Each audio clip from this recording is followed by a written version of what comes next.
is a presentation of Fox Sports. We are Blackmore. We are Florida.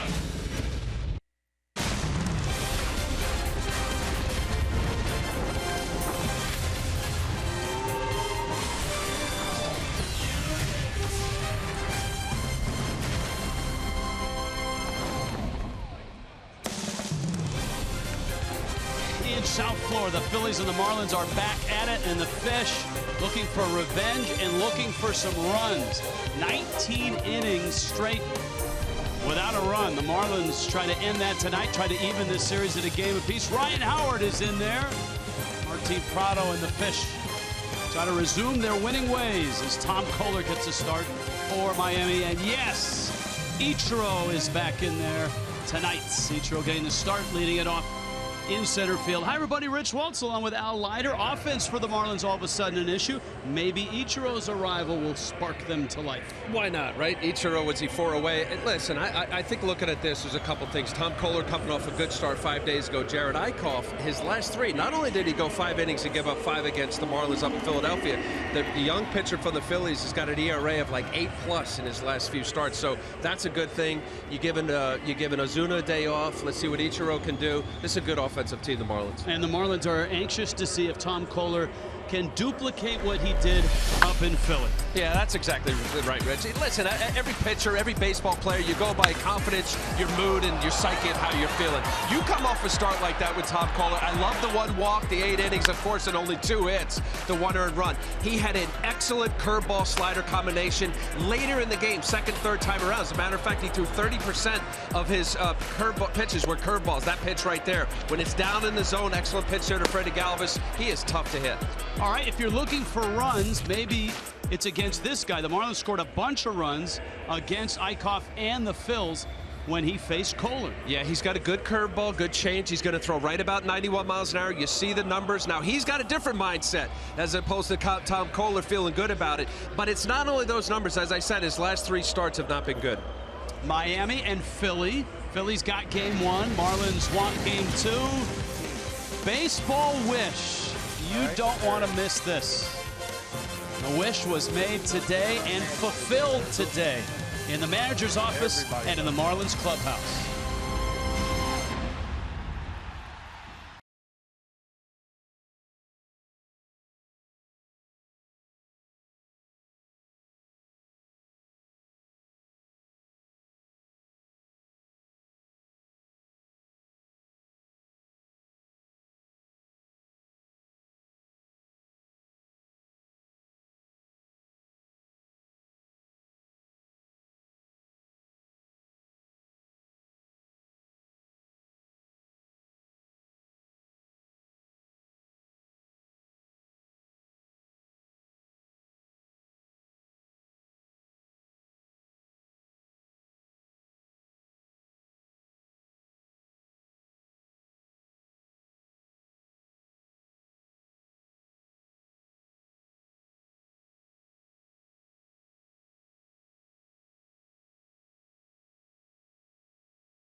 presenting sponsor of Miami Marlins Baseball. Fish Fills. It's Tuesday. Emails and tweets, kids.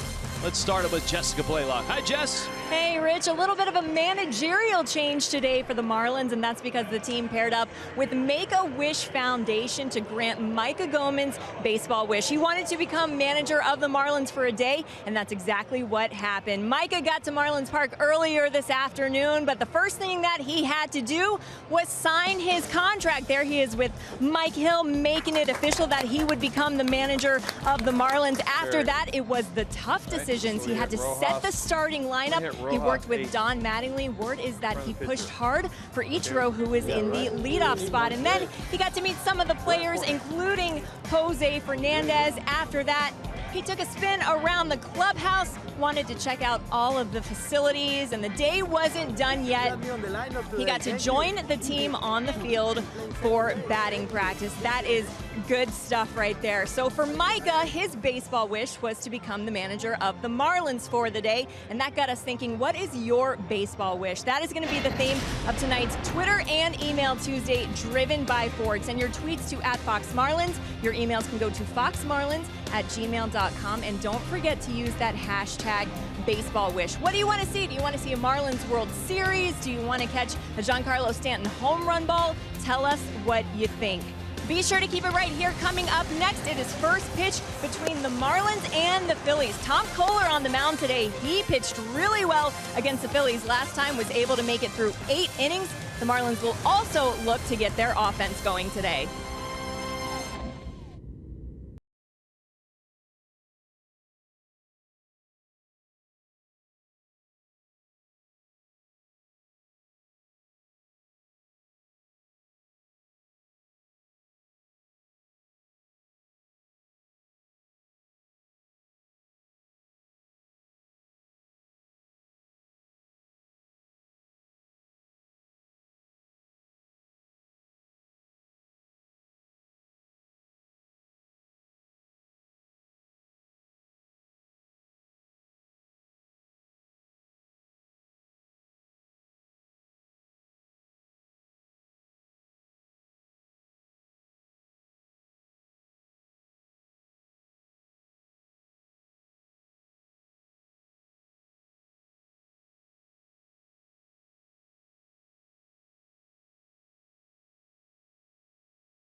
Sports Florida, brought to you by Dodge. Visit Dodge.com for your local dealer today. Buy your local Toyota dealers. Let's go places. And by Southwest, transparency, low fares, nothing to hide. Phillies and Fish.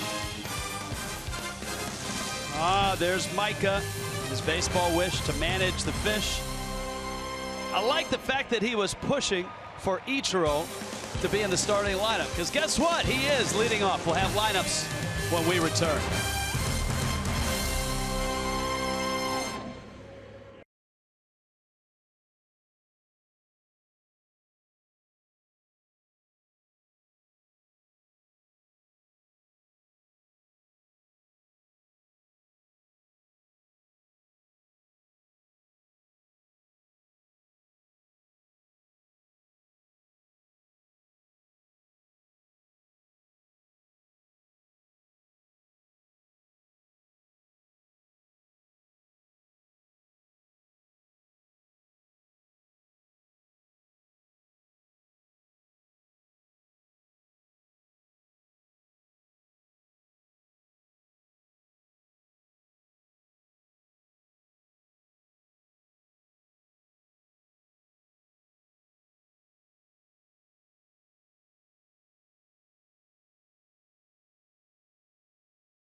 Tonight, Tom Kohler back at the Phillies. 6 days ago, Kohler matched up against the Phils and beat them 9-3. UHealth brings you the Phillies lineup. Cesar Hernandez in the leadoff spot. Odubel Herrera in center.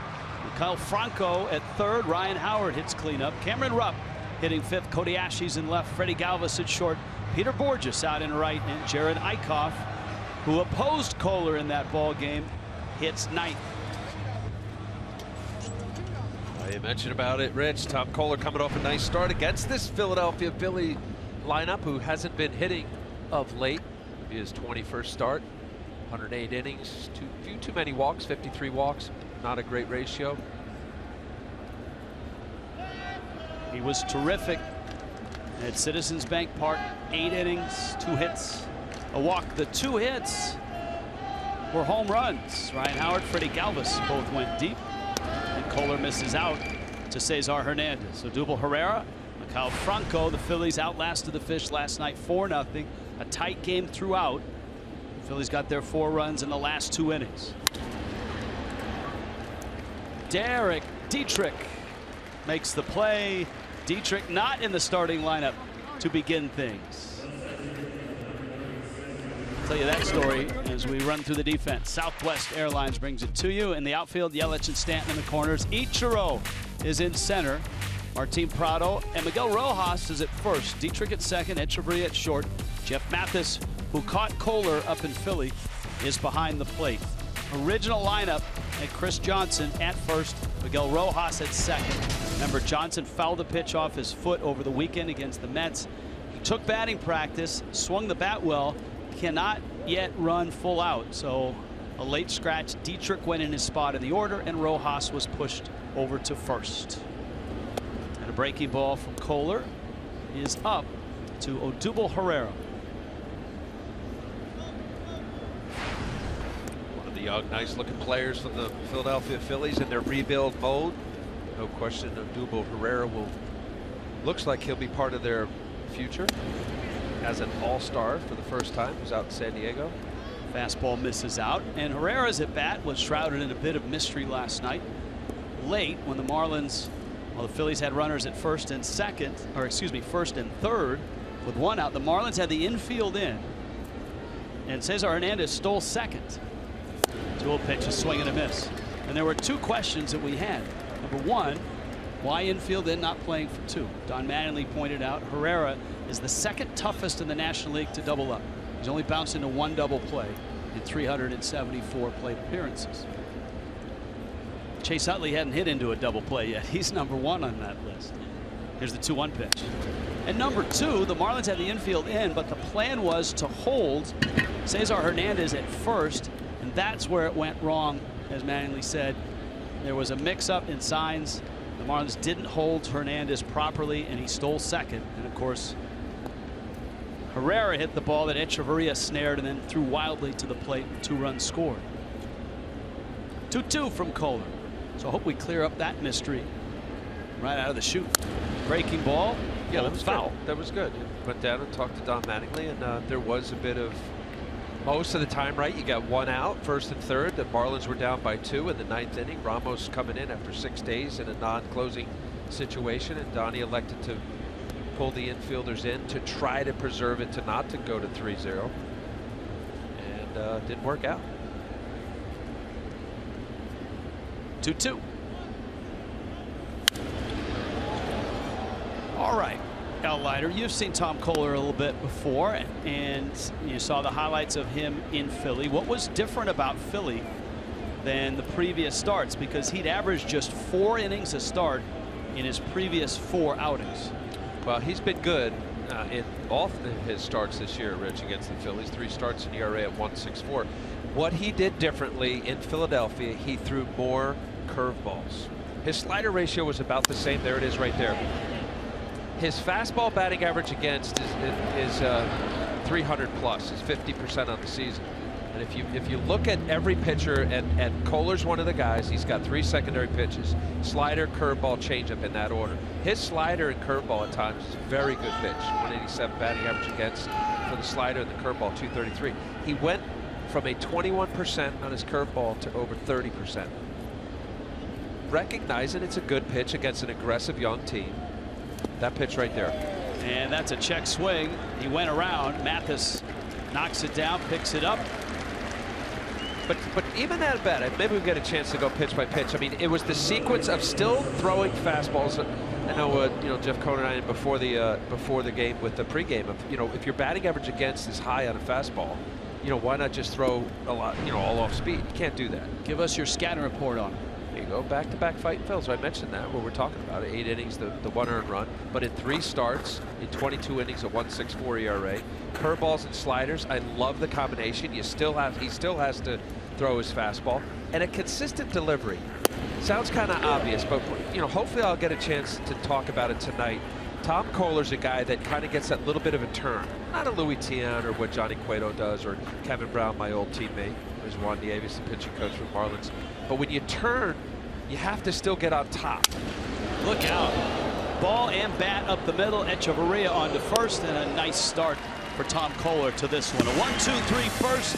Ichiro leads it off.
Start with a slumping Marcell Ozuna in center. U-Health brings you Miami's lineup.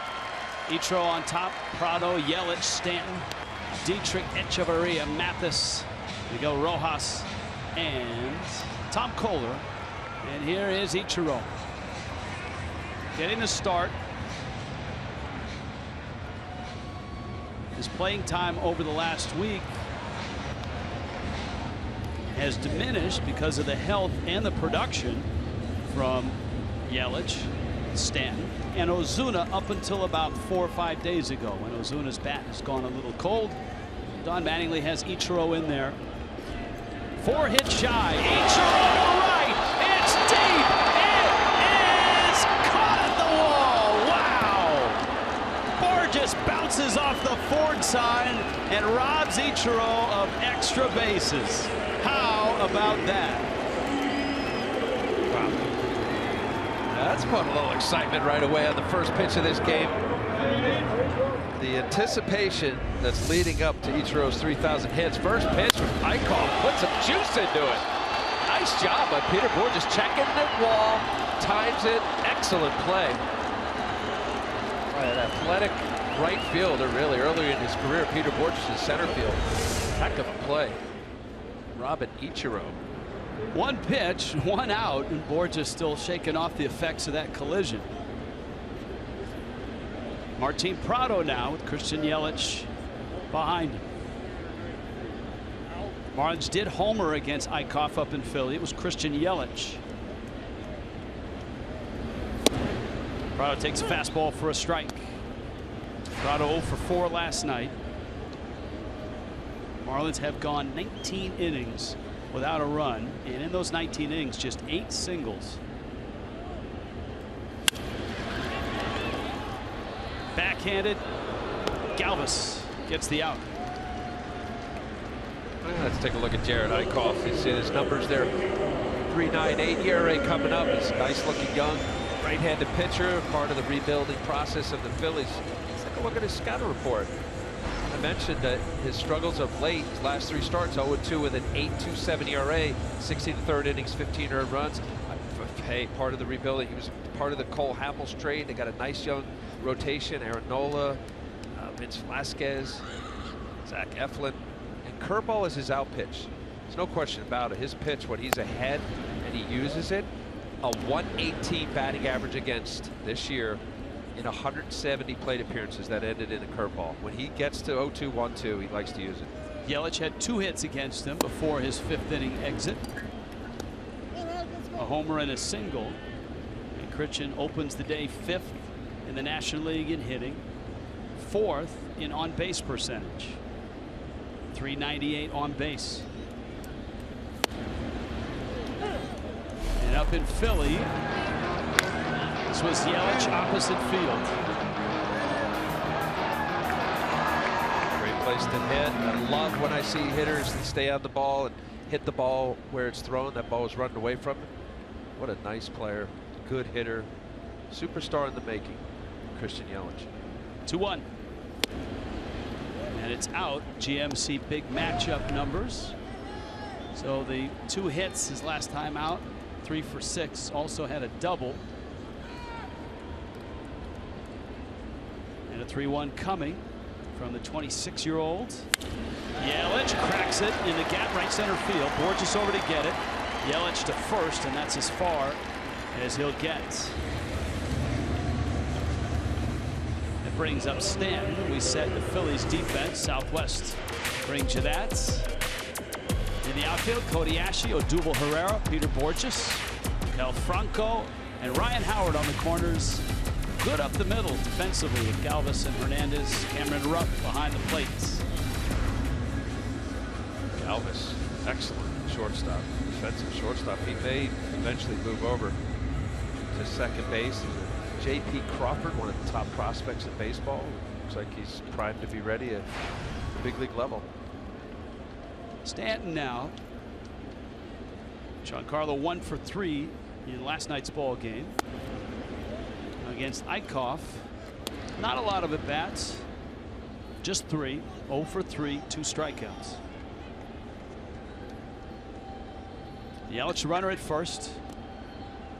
Now the Phil's shift here has got Galvis way over in the hole at short. And Hernandez still on the first base side. Look at the hole from second base to the standard operating shortstop position. Stanton fouls it at the plate. Ball and a strike. The defensive metrics in Major League Baseball now, we've almost talked to it ad nauseum, but this is the way it is. I mean, this isn't by chance. I mean, if you see the big hole, as Rich just mentioned, this is every single play, every ball hit, everything is documented, put down, computed. That's a pitch that Stanton's had a little trouble laying off, that inside fastball. Well, I mean, typically, as a pitcher, guys that can hit the ball at a Yellowstone, as Stanton can, you try to bust him inside so he doesn't extend his arms. I mean, it's very typical of a guy who's got the strength and power of Giancarlo. And that's where they go again, 3-1. So now the mindset or the idea of that would be pound what I refer to as body line, whether it's down and in or up and in. And then as a right-handed pitcher, he's got the good curveball that'll go something slow down and away. Textbook pitching.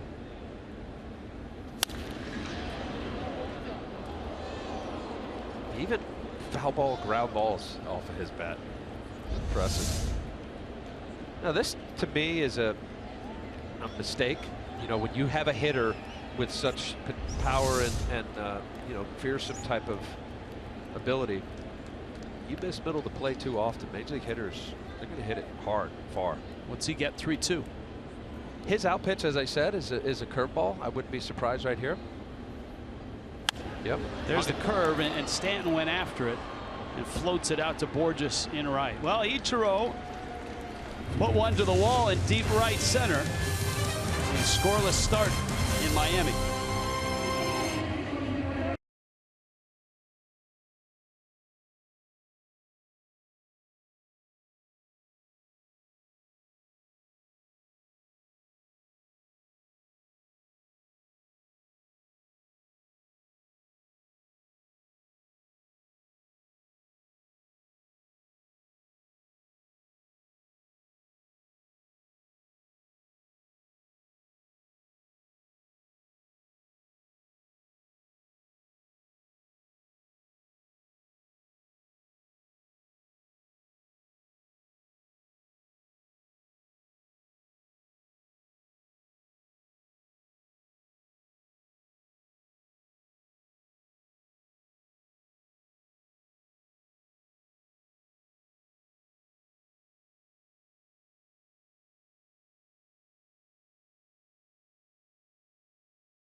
Disponible en español a través del SAP y es presentado a ustedes por Kendall Toyota y West Kendall Toyota.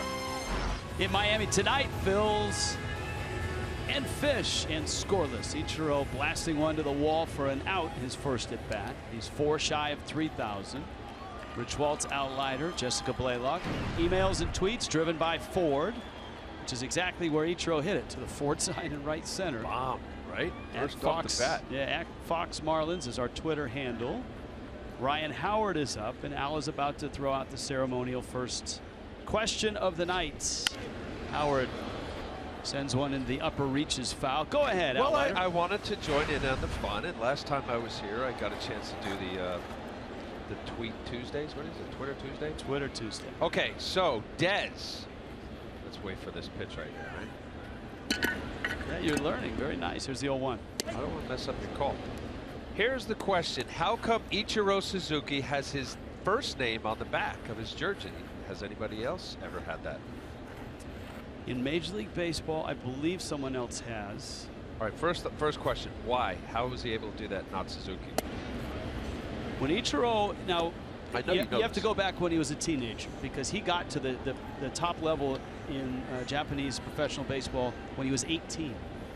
But his manager did not like his swing, and so he sent him down to the minor leagues. Same when he was 19. So 18 and 19, his first 2 years in Japan, Ichiro played in just 83 total games. He hit .253 and a .188. That manager got fired. new manager comes in, tells Ichiro, I like your swing. I think you're going to be great. Swing and a miss. But how does he know at that point, right? Because at 18 and 19, he struggled. So Ichiro starts to play, and the manager calls him into his office and says, Ichiro, I want you to go by Ichiro. I don't want Suzuki on the back of your jersey. And Ichiro is just happy to be in the big leagues at that point. He says, at the time, Suzuki is the second most popular last name in Japan. He said, there are a ton of Suzukis playing baseball here in Japan. He said, but you are going to be special. With that swing of yours, you are going to be special. So I want you to put Ichiro on your jersey and go by your first name. Wow. Ichiro wasn't happy, didn't like it. Oh, we did? He's not a guy that likes to draw attention to himself, but he was happy to be in the big leagues. He had a manager that believed in him, a manager that put him in the lineup. And so he went with it. And he went off his 20 when he was 20 in Japan. He absolutely goes off, and so now all of a sudden everybody knows him as Ichiro. Comes here and is allowed to do it. I think that's the question from Dez63. You know, that's a precedent, right? It's a last name on the back of a jersey, and he's the only one. Check swing and a strikeout. Nice slider, curveball. He blows away first at bat and Ryan Howard and Cameron Rupp. No chance. Mentioned about slider curves. That's a great shot right there. 12-6, folks. Starts at the top, 12 o'clock, down to 6. Nice job, Jeff Mathis, keeping that from not getting too far away from him. Good pitch. I think Junior wanted Junior on the back of his jersey. Ken Griffey Jr. Vida blue, Chili Davis. Vida wore Vida, Chili wore Chili. There you go. That's the crack staff. They're working hard in the truck. I'm not buying the Chili Davis thing. I remember seeing Davis in Anaheim. Here's the 1-0 to Ashe. All right, we're going to have to dig even deeper now to come up with Sorry, guys. photographic evidence for Al here. We're looking for it.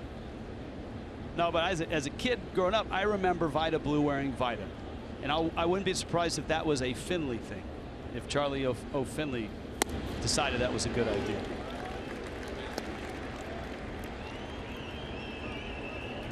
Ashe 1 for 3 in last night's ball game, getting the start in left.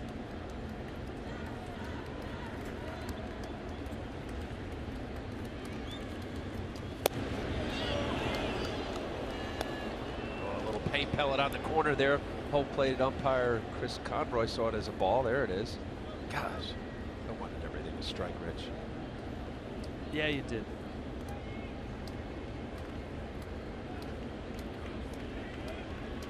Kohler's 2-2 coming. Breaking ball. Dietrich gobbles it up on to first. Tom Kohler looks sharp. Has retired all 6. Marlins and Phils scoreless.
The bottom of the first. The first pitch Ichiro saw, he blasted to the wall in right center. Peter Bourjos made a leap and a catch and then banged into the wall. Shoulder. And Bourjos has left the game. You saw Jimmy Paredes in the shot before Bourjos in the replay, and so Paredes is out there in right. Derek Dietrich is at the plate, and a fastball misses up. So adjust your scorecards accordingly.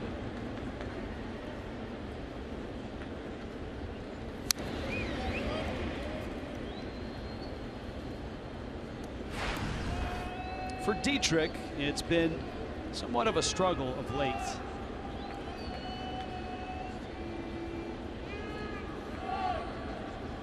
For his last 14.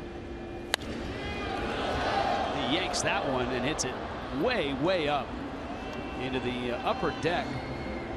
Foul, but impressive. It's 1-2.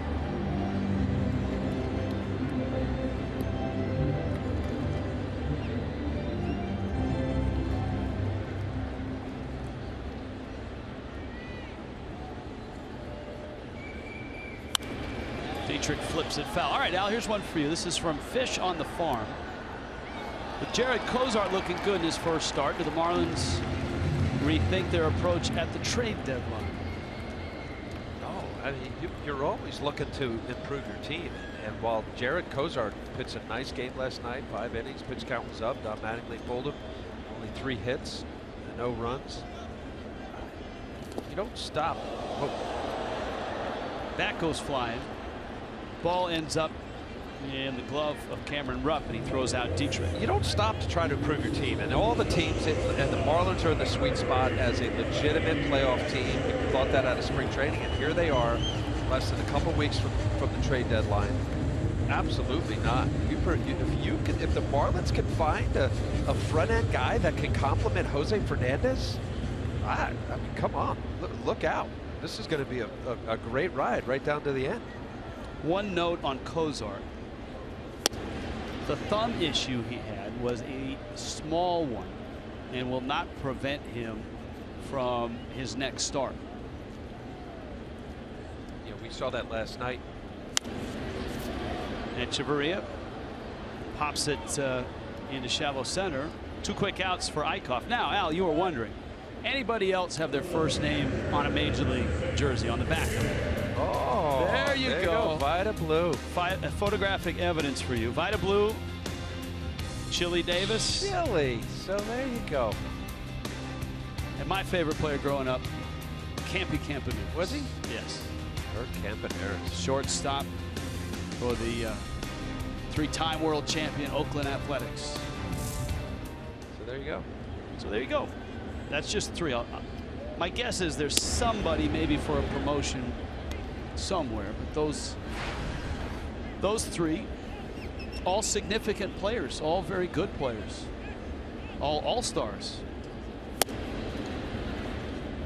And Blue and Campaneris, world champions as well. Chili Davis, did he play on a World Series team in Minnesota? Minnesota, wasn't he on the '96 Yankees? Might have been. Mathis cracks one left field deep. That's over the head of Ashe. Bangs off the wall. And Jeff Mathis pulls in with a double.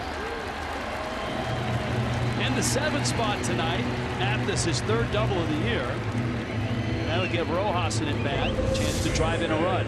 He gets a 2-0 count right here. You see the spinner. That's a cement mixer that just stays middle of the plate. Something up out over the plate as Jeff Mathis hammering that ball over Cody Ashe's head. Easy double. That ball is spun up there, doesn't do much. It's kind of a strike break ball. Nice job, Jeff Mathis, staying on it.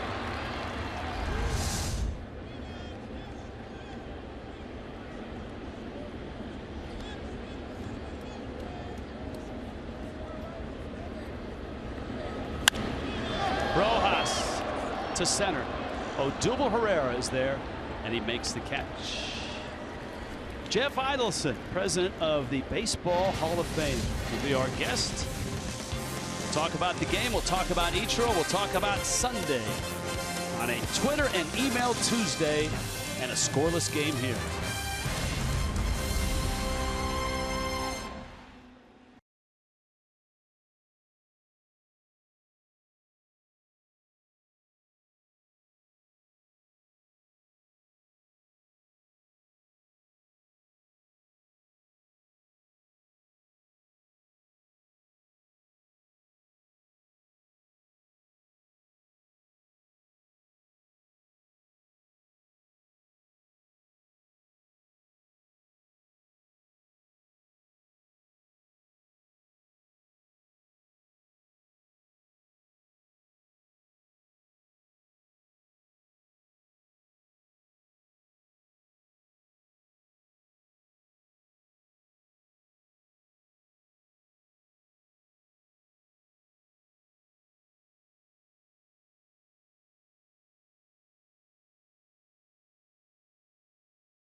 Miami, the Phils and the Fish. Camp day tomorrow, big day here. 12:10 start, Fish and Phils. Camp tickets start at just $10. Book your camp at marlins.com/groups. And oh, by the way, the commissioner is here. And before the game, the Marlins will unveil the All-Star Game logo. So commissioner tomorrow. Tonight, Jeff Idelson joins us, president of the Baseball Hall of Fame. Welcome to the booth. I can't believe that both you and you were here yesterday after Sunday. How'd you get here so fast? He well, didn't. No, you know, I got up and left Cooperstown after we had our Hall of Famers dinner where the guys, Piazza and Griffey, got their rings and took care of a couple loose ends, and I drove down to Newark and caught a morning flight. Wow. And Al, you got out of Cooperstown that night? Well, Jeff's got, you know, he's running the whole thing, so he had to stick around a little bit, sweep up and close the tables up and hang out. You know what? That was my first. I've been up there a few times, Jeff, right, as you know, and the first time I was at an actual induction, and I couldn't have been more impressed with the flow. I thought 50,000 people in a little Tony town upstate New York. Right. I mean, excellent. I mean, really, really well done. A great baseball event, as you know. Of course, you've been running the hall for a long time. Is it easy to figure out a way to control the flow of what does the town multiply by on induction weekend? Well, we were about 25 times our population. We're a town of 1,800, one stoplight, as you know, and it works well though. And the fans, you know, you manage expectations. Fans know what to expect. You know, it's not only Griffey and Piazza up there, but it's another 48 returning Hall of Famers as well. So that's what draws. And when the fans come up, it's their baseball cards coming to life, as you know, and it's been a great vibe. The Hall of Famers come back every year, so they know how it flows, and you just hope Mother Nature's having a good weekend, you know. And the speeches were exceptional. Watching the fathers of both Piazza and Griffey on MLB Network, just anybody that had a father that played or helped them along in their careers. That was a very emotional moment. Two very emotional moments. Yeah, you know, you see that every year. I mean, the guys always come in the the winter when they get in. Oh, I'm not going to cry. I don't cry. It's like, look, Nolan Ryan's crying. You're crying.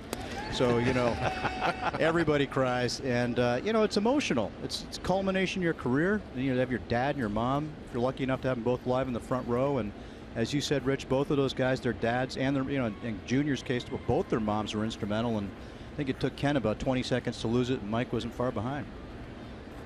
Freddie Galvis with a base hit, and Tom Kohler trying to keep him close. You know, Jeff, I said this as I was with Harold Reynolds, and we covered it at MLB Network, that this wonderful game of ours, all different shapes and sizes and strengths and different athletic ability, but it couldn't have been more polar opposite. If it was Ken Griffey Jr., first #1 overall in the draft, you had a guy in the 62nd round that was a favorite pick, Tommy Sorter, and his friendship with Mike Piazza's father. I mean, did you sense another level of baseball greatness, of how anybody can kind of do it, no matter where you are? Exactly right. I mean, it's Liner to left, Yelich there. Galvis retreats to first. I mean, you know, and Mike opened up his speech, I think, perfectly, saying, you know, Ken, you're #1 pick. You could have rested on your laurels, but you worked your butt off. And then Mike had to work his butt off, obviously, being, you know, there are only 43 guys drafted after him. Only 43 other players are drafted after him. So this is a guy that, you know, had to overcome all sorts of odds. And, yeah, I mean, it's quite a dichotomy to have the first pick and virtually the last pick in back-to-back draft share stage in Cooperstown. And the amazing thing is, Griffey is the first overall pick to get to the Hall of Fame. That's stunning to me. Now, Chipper Jones might be the second, but you would think the #1 overall, that's a sliding catch by Rojas. And the second out here. You would think the #1 overall would have arrived in Cooperstown a lot sooner than Griffey. Well, you know what? It just underscores how difficult it is to make it to the Hall. And, you know, 18,600 players have been in the history of the game since the National League was born in 1876. And you got, you know, 217 in the Hall of Fame. So it's 1%. And it's incredibly difficult to get in. So it's just really, when a guy gets there, it's not by mistake. Let's put it that way. Griffey is the first Mariner to get there. The Marlins don't have anyone there yet. Although Gary Sheffield has said if he gets there, he'd like to be considered for his work as a Marlin. I know players don't necessarily get the choice. How does that work?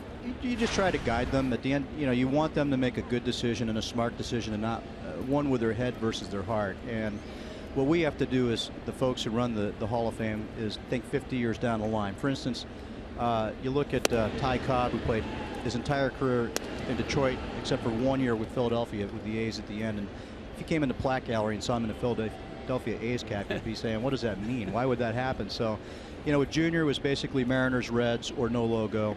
With Piazza, it was, you know, Dodgers, Mets, or I suggested the backwards helmet, you know, with the eye black, in case he didn't want to do either one of those, the mask on the top. But he wanted to go Mets. You know, Junior wanted to go with Mariners. As he said, your first team is always your best, and both guys are happy, and we are. Well, let's hope that Mr. Sheffield has that choice to make, or has some input and has that decision to make in a few years. Here, scoreless ball game. Tom Kohler, Phillies getting their second crack against him in less than a week. And a 1-1 coming. Runner goes. Mathis' throw is high. And out off the bag. Galvis on a pop-up slide, and it was the pop-up that was problematic. I'm sure they're going to want to look at this. The Phillies will. Normally it's the defensive team that looks at this play, right? Yeah. Not the offensive team.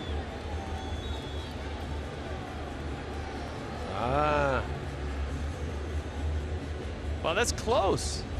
You saw his foot come off, and then the glove got him. All right. Onward and upward. Ichiro due up. We'll talk Ichiro in the Hall of Fame when we return, a scoreless game in Miami.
Jason Whitlock do.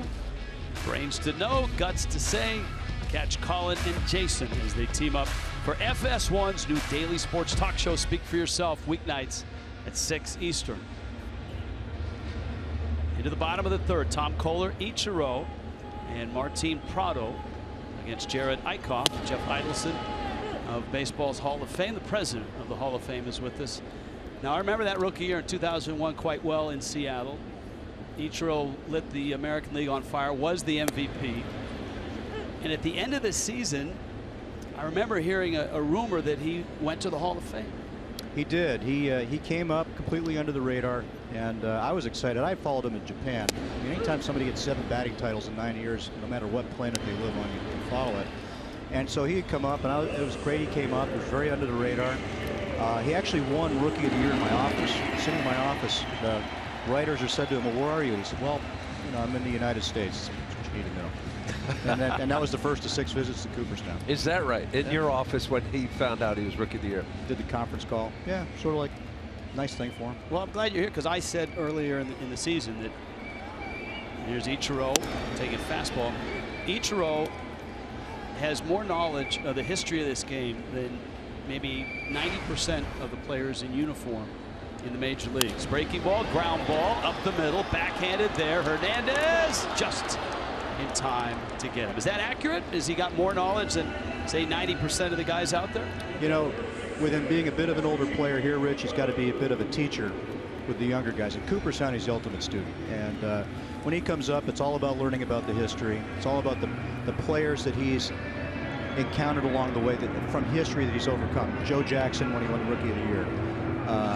You know, George Sisler in 04 when he set the single season mark. Wee Willie Keeler with the 10 straight 200-hit seasons. But it's also the entire history, the cultural side of it, the art, what goes into recording games. It all matters to him, and he is the ultimate student. He's incredibly knowledgeable.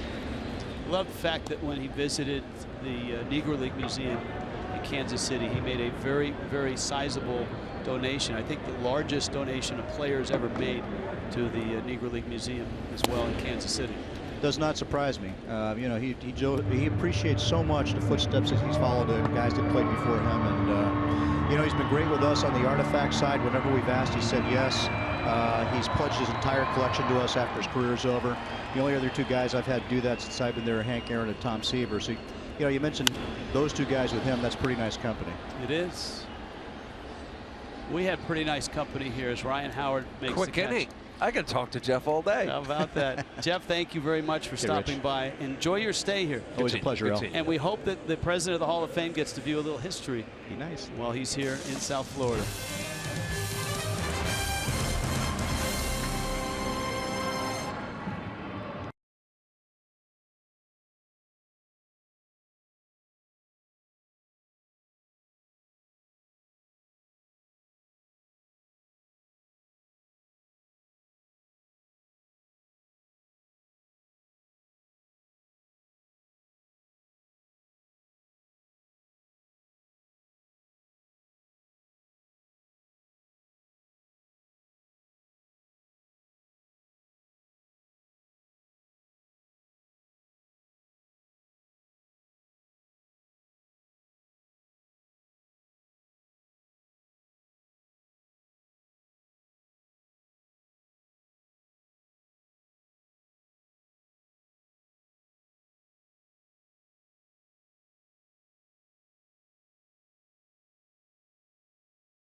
side look. Longest scoreless inning streaks for the Fish. Right now, 22 games. And that's this season, or excuse me, innings streak. 22 innings. And the Fish, not only without a run in that span, but with just 10 hits in that span. Only one extra base hit. That was the double by Mathis in the second. So, Al Leiter, Miami's hit a dry spell here against Jared Eichhoff. Last night, Jeremy Hellickson. And the game before, Steven Matz and the Mets bullpen.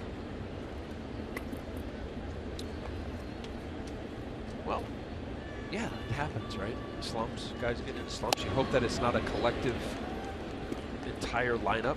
So what I think over the last 2 games, not including these 3 innings for the Marlins, they only had 8 singles between Sunday's game and then the 2 singles they had last night.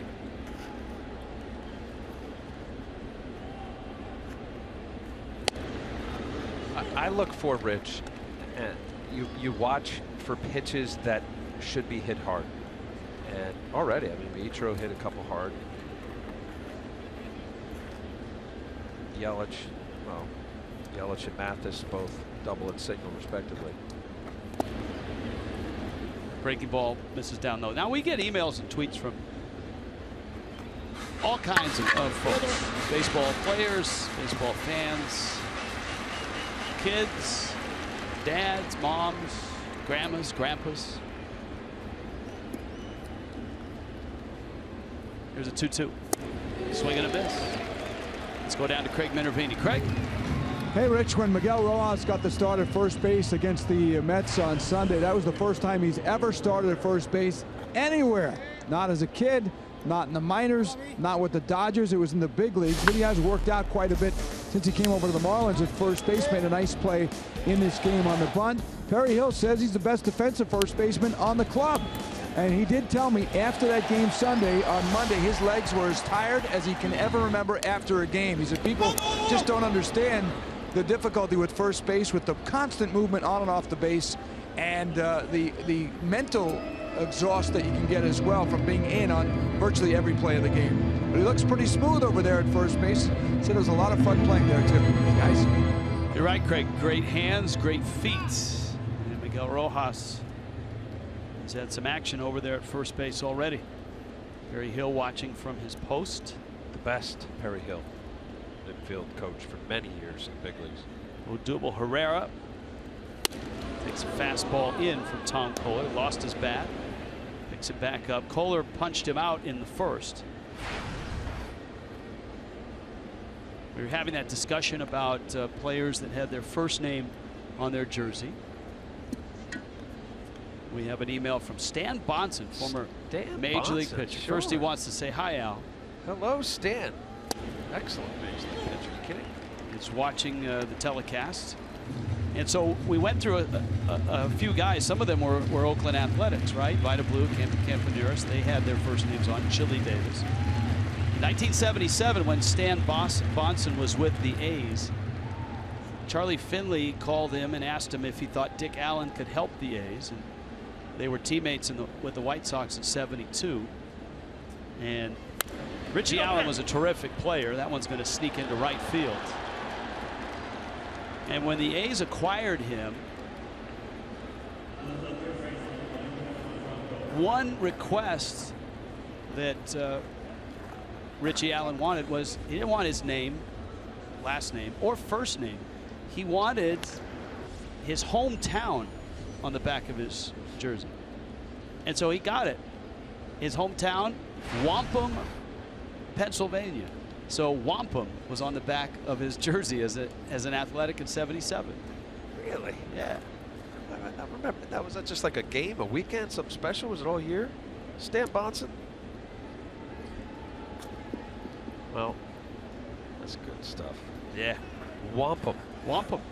Runner goes. Mathis throw on a hop hits the runner. And Odubel Herrera has a stolen base, his 16th of the season. And the Phillies have a runner in scoring position.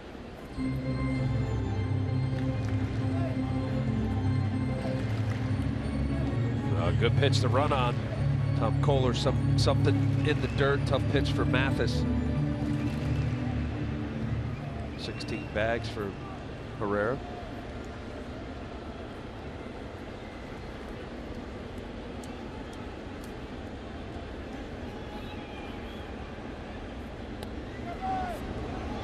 Marlins trying to pick him off. Got a picture of Wampum, number 60. Thanks, Stan. Dick Allen, Wampum. How fun was Charlie Finley? Would that have gotten away with today? I'd say no. I don't know. I mean, Finley was colorful, creative. A lot of his ideas ended up happening. Designated hitter. There you go. That is Rich Young, thanks to Stan Bonson. Huh. Wampum. How about that? I like it. Wampum, PA. And I think maybe we've had a few emailers and tweets that maybe Catfish Hunter wore catfish a little bit when he was in Oakland. Marlins trying to keep right now Herrera close at second. Scoreless game. Franco, who got hit by a pitch at a weekend series against the Pirates, returned to the lineup yesterday. 1 for 2. He walked 3 times. Big lead by Herrera. And that breaking ball from Kohler has been working tonight. Oh, it's a good pitch right there. I'd come back with it, Rich. And Maikel Franco's big bugaboo, 169 batting average against this year against this pitch right here. Actually, slider spin, so that had big down and away movement, but it was slider. Well, again, 0-2. You got 2 pitches here. Tom Kohler does. Pitcher's pitch, something off the plate.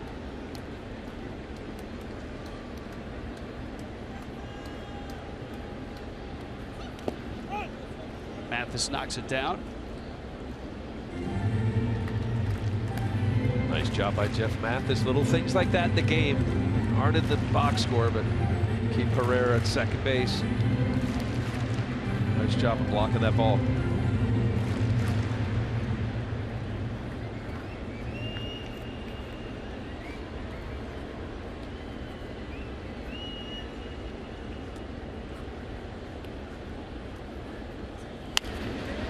Bouncer to third. Prado looks the runner back, fires to first in time.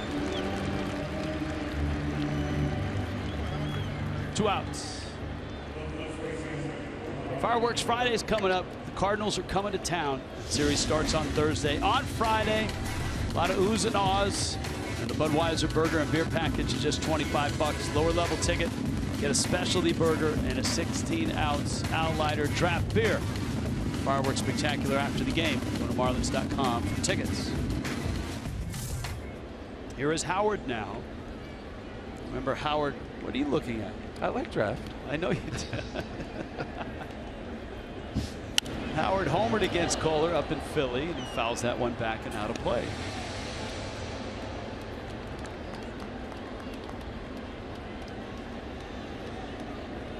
Game 1 over. The Cardinals, remember that's a doubleheader, rain out yesterday. The Cardinals beat the Mets 3-2.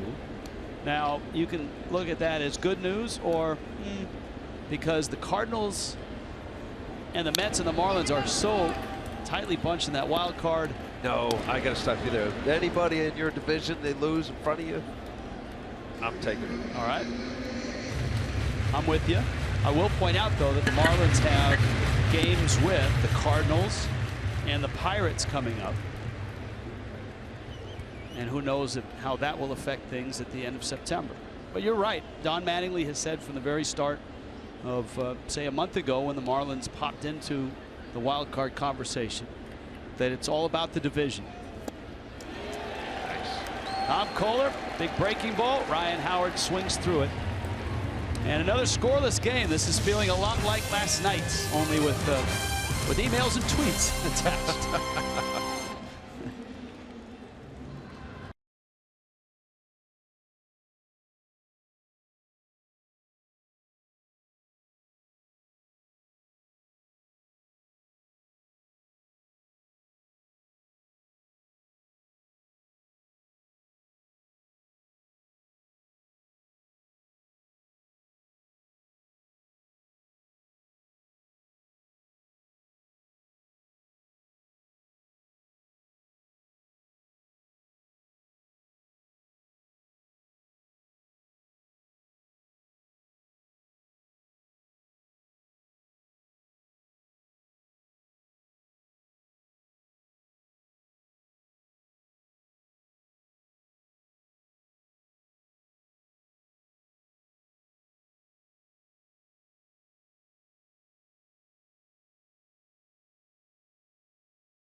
Ryan Howard. They've met twice, and Kohler has struck him out both times. On the last one with that good, sharp breaking ball. Nasty. And now, once again, as we look at Kohler with his grip, we present the magical grips of Al Leiter. Yes.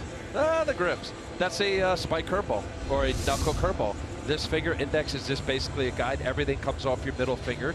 He's got the knuckle up as we saw it, and it allows the hand to really get through. So you get this 12-6 spin as opposed to getting around the side of it. This is just a total guide. Great. Couldn't throw it. Guys use it as a push. I remember A.J. Burnett used his curveball like that. I'd like to just have my index finger on, but you see this here. I'm doing it left-handed, but it's coming out of his hand.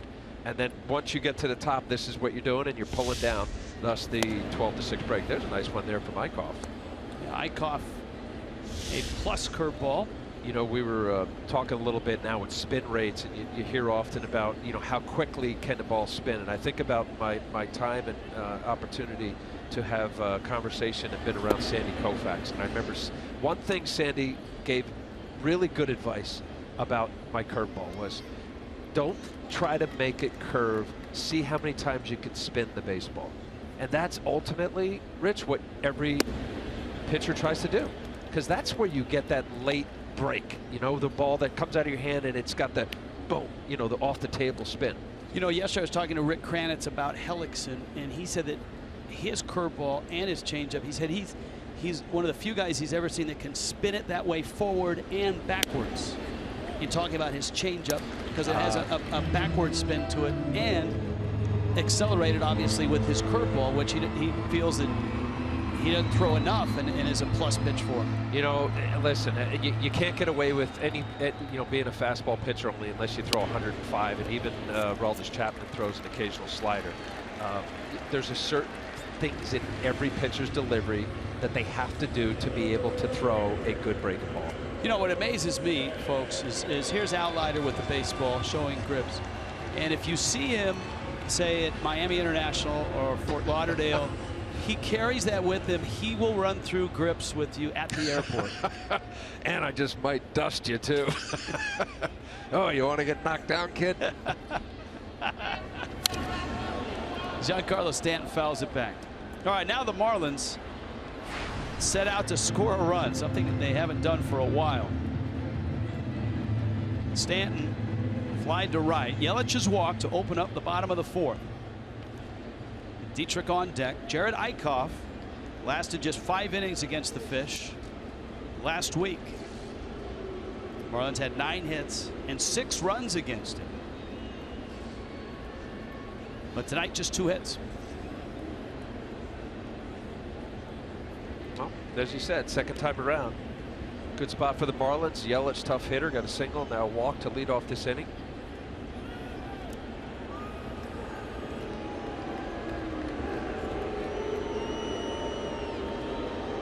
Yelich really hasn't run that much this year. He's swiped 4 bags and been caught 3 times.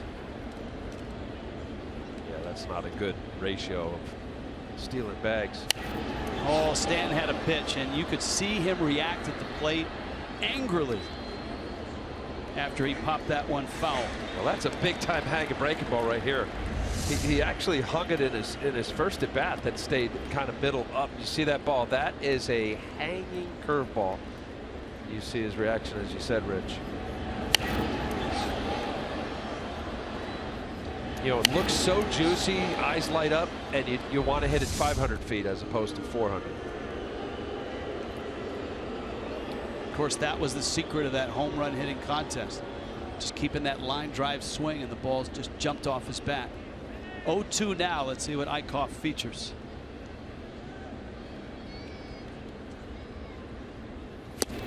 Fastball, and he struck him out.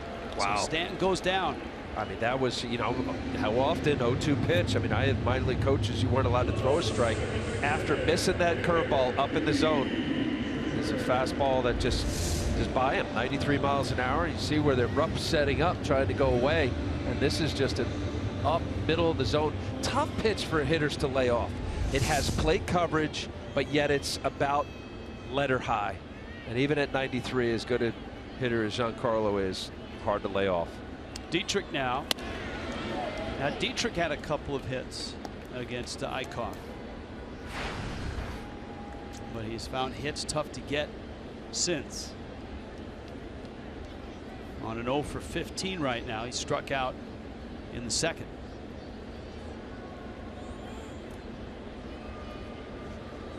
This Phillies pitching staff, young, talented, and almost all of them acquired in trades over the last couple of years, as the Phillies have reloaded, rebuilt, retooled, trading away big names to get young arms.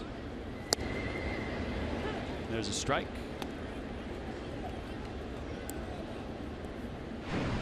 .11:30, and you don't want to miss it.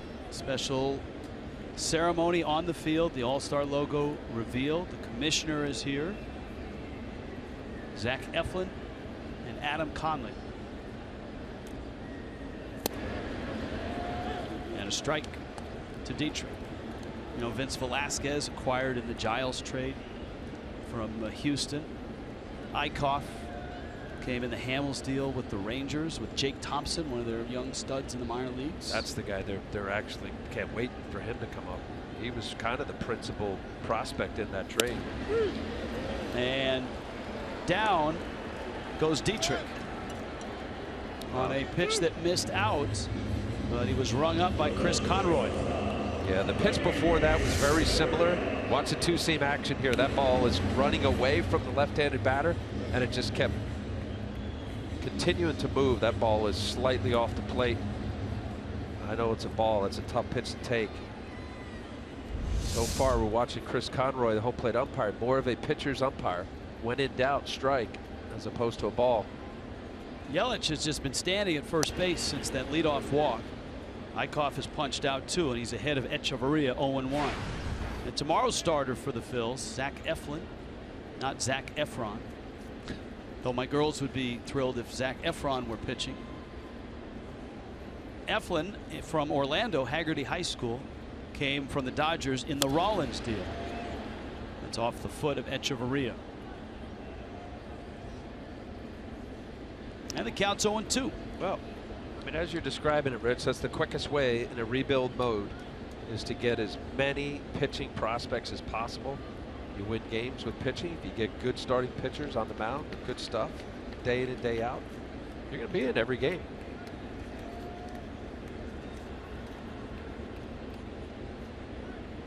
Oh, 2. I think he hit his foot again.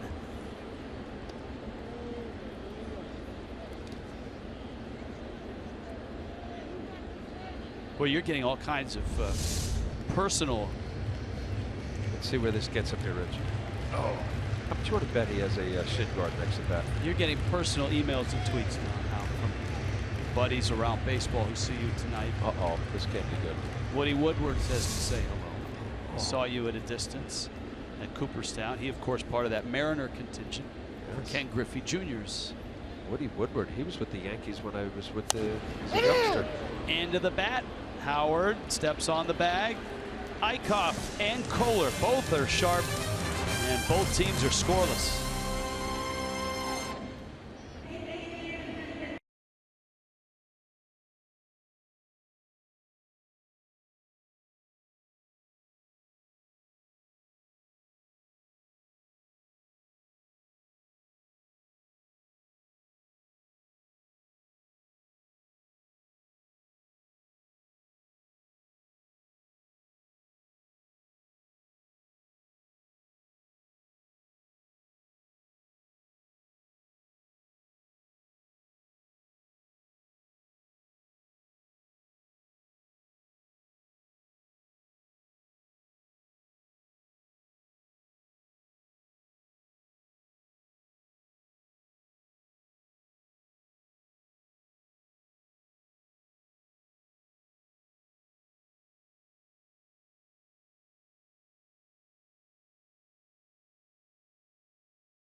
Driven by Ford. Tonight, it is all about baseball wishes. Earlier today, I had a chance to talk to a couple of players about their baseball wishes, including Christian Yelich. No surprise here. Yelich said, growing up going to Dodgers games, I always dreamt about playing professional baseball. Miguel Rojas had the same wish. He always wanted to be a Major League Baseball player and wanted to play for at least 10 seasons. And then for Chris Johnson, he said, my wish is the same today as it was when I was a kid. I want to win a World Series. Keep those baseball wishes of yours coming. Send your tweets to @FoxMarlins. Those emails can go to foxmarlins@gmail.com. And don't forget to use the hashtag BaseballWish. Guys. All right, Jessica, thank you. Our thanks to Ford for driving emails and tweets tonight. Right now, driving the bus is Jared Eichhoff and Tom Kohler. Well, I think you made the reference last night when it was 0-0. Who's going to blink?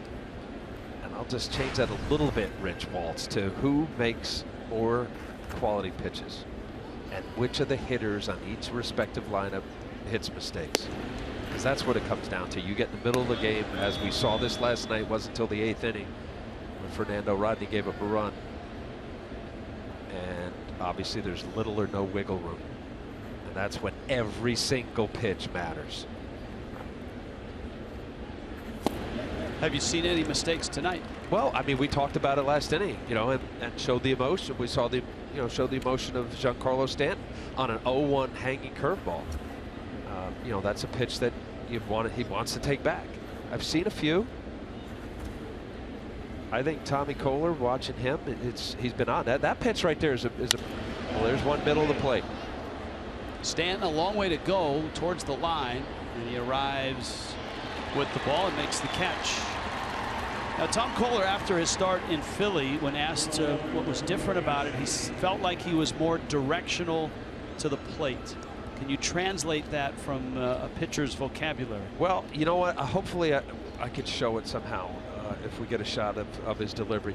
What happens with the delivery? And listen, I think it's dangerous for any pitching coach out there to cookie cutter guys. We can watch in, night out, a Major League game of different deliveries, different sizes and shapes of how guys get it done. That's a great pitch there. In on the hands. Echeverria's out. Yelich is in. Makes the catch. Nice pitch. Good location. That's it, right? He doesn't have to throw 95 to jam a guy. That was a well-located fastball. So direction, Rich. Let's show here. He's coming out of his hand. That's a four-seam fastball. Four-seam from a right-hander to a left-handed batter. You want, if anything, a little cut. That ball's on the inside third. That's a nice spot in on the hands of a guy, Cody Ashew, who likes extension and be able to extend his arms and get the ball out over the plate. Direction means if you get a little bit side to side or right to left, as we could show with Kohler, meaning I mentioned at the beginning delivery wise, if he turns too much and you're ultimately trying to get to your release point and then go, you hear it often, whether it's Little League, high school, a downhill throw. So now you're going to go, in his case, right to left and now north and south. So there's a small fine line with not getting too rotational so that you get around the ball, around the baseball, right? Your arm like it's a little lower and you can't get through it. In the gap, Yelich is there and he makes the catch. 1, 2, 3 for Kohler. There we get an 8-pitch inning. Halfway through, scoreless ball game. Phillies and Marlins.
Presenting sponsor of Miami Marlins baseball.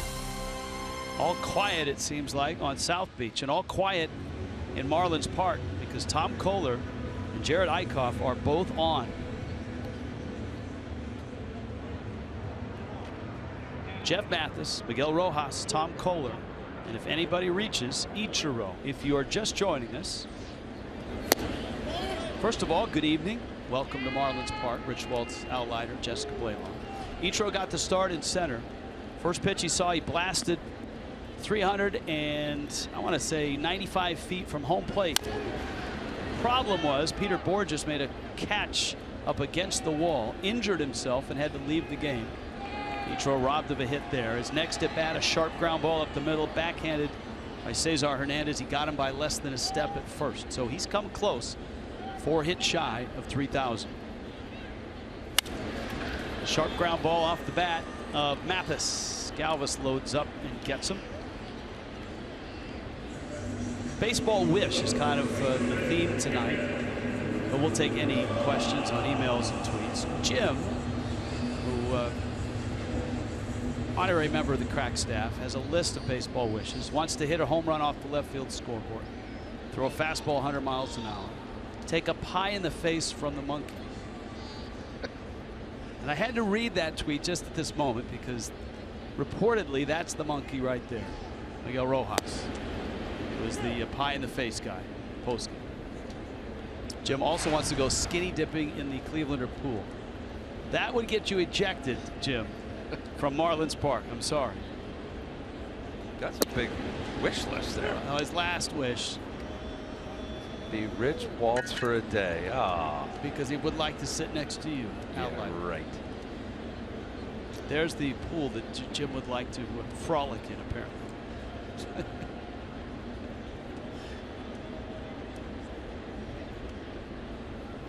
Here's the 0-2. Did he go? Yes, he did. What do you mean? Now Rupp is asking for him to ask, but the home plate umpire has already said swing, and now Rojas is saying, well, if the catcher didn't think I swung, how can you say I swung? This is the biggest bugaboo for every hitter. They say, how does a home plate umpire track a pitch, see whether it's a ball or strike, and then quickly look at the swing? He went. You don't think he went? You thought he went? I mean, look where his hands were. I mean, what do you, first of all, the rules is ridiculous. It's so vague and it's so subjective to every umpire. I thought his hands went out in front and there was a little bit of break of his wrist. However, it's a good point. You know, if you are tracking and it is close and hard enough to identify, just refer to the base umpires. Every hitter is fine with that. They're not always happy with the final answer. I always find it curious that a catcher can ask for an appeal, but a hitter can't. Oh, there, like, oh, I don't like your answer, go refer to somebody else? Right, because the catcher doesn't like the answer to begin with. Koehler pulls one foul. I've always wondered why the catcher gets that courtesy and not the hitter. Ichiro's on deck. Koehler with 2 outs is the hitter, and he's behind in the count 0-2. Maybe that would be Miguel Rojas's baseball wish. Eickhoff bounces a breaking ball. Eickhoff 5 strikeouts, 1 walk. Koehler 5 strikeouts, no walks. Well, Kohler's doing what he did up in Philadelphia 5 days ago, but that young man right there, this is a Jekyll and Hyde outing for him. Gave up 6 runs in 5 innings. Here he is shutting the Marlins out. Low to Koehler, and it's 2-2. Tom has 3 hits this year.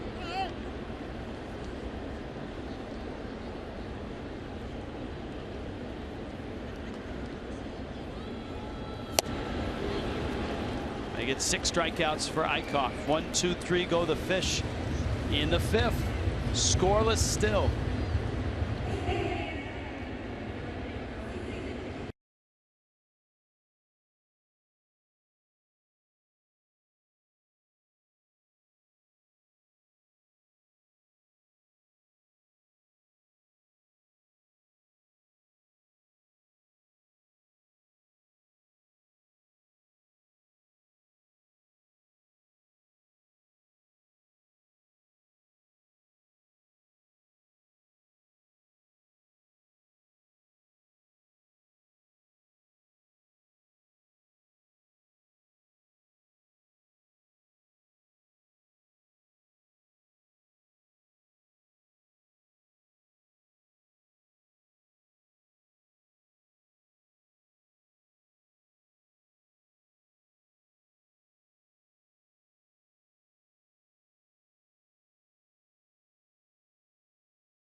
on Fox Sports Florida is brought to you by Dodge. Visit Dodge.com or your local dealer today and by Checkers. Fast foodies know the deal. In Miami tonight, runs are hard to get, so are hits. Tom Kohler, Jerad Eickhoff have been dealing tonight. Rich Waltz along with Al Leiter. Emails and tweets tonight. Tight game, so we haven't had to really bury us with emails and tweets, as Ichiro 0 for 2 so far. Al busily looking. I'm trying. Let me read that. You have one? I do. I have one just for you. Right, go ahead. This is from Greg in West Palm. Al, do you keep in touch with any of your teammates from the '97 World Championship team? If so, who? And with whom are you closest? Wow. Good question. Let me see now. I occasionally I had my chance to say hello to Jeff Conine a little while ago. Periodically through different events we do. I've seen Charlie Johnson. For some reason, different various baseball alumni stuff. Gary Sheffield, Moises Alou I've seen recently. Not on a regular basis, but I think more than anything else, based on life and how your family life gets in the way, you get a chance to meet up with some people. There's Jet Niner. Tim Conine apparently emotional about that last. Yes, sure. Look at that. You could tell. Yeah, he's a very emotional guy. Yeah, when he heard that you hold him close from that '97 team, you can see he's tearing up. Yes, I can tell. All right, let's see here. What about what is this? I got one. Here you go. Joe wants to know, why not stretch out David Phelps and make him a starting pitcher now that Rodney has joined the bullpen? And you saw David as a Yankee, obviously. You're a Yankee broadcaster on your spare time. I think the role, right, and there's no doubt about it. David Phelps did a nice job in that versatile role that you can start and relieve. But listen, I know of late he hasn't been as good. He's had a couple clunkers in there, but I like David Phelps. I think the big thing with Phelpsy is that, like any other reliever, you have to find days in which you can give them adequate rest so that they're more 100%. That's really what plays out for relievers as the year goes along. Jimmy Paredes hard down that first base line. Rojas gets to the bag. Cardinals and Marlins, remember it's a 4-game series, and on Saturday another All-Star Saturday. Fans get an Alex Gonzalez All-Star bobblehead courtesy of U Health Systems, and you can dress up for Zombie Night at the park. Get your Zombie Night ticket package, including a special t-shirt at marlins.com/special events. But it's bobblehead night. It's Alex Gonzalez. And it's the Cardinals and the Marlins. All right, here is a Eickhoff-Kohler matchup.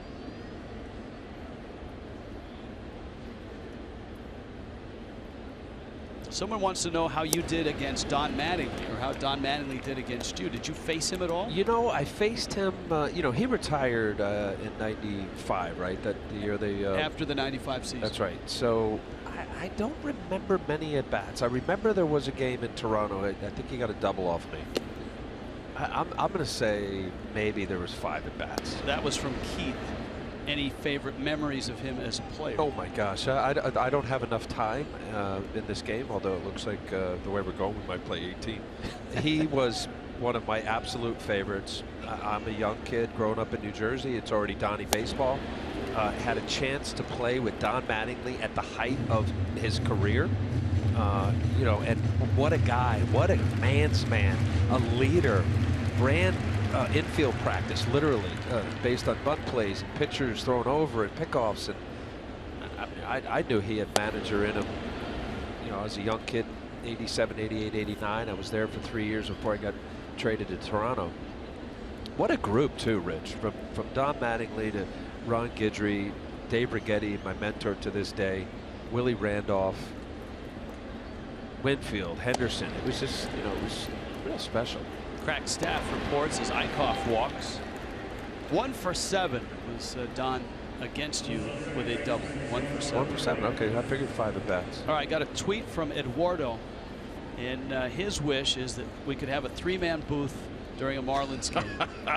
Eduardo Perez. And I saw your pops. He also adds, Al, he did not swing at the pitch. Of course he would say that. See, that would be the fun of having a hitter here, because I'm begging for every strike. And the rules actually is not a good rule. Hernandez lines it into left field. Yelich picks it up. And with one out, the Phils have runners first and second. All kind of set up by the one out walk to the pitcher, Eichhoff. Yeah, that's a big bugaboo. And I can bet you Tom Kohler, you know, you walk the opposing pitcher in a tight game like this. You've only given up 2 hits up until that single that we just saw there from Hernandez. Don't let it bother you. You continue to make good pitches. Right here, you're thinking ground ball somewhere. There you go.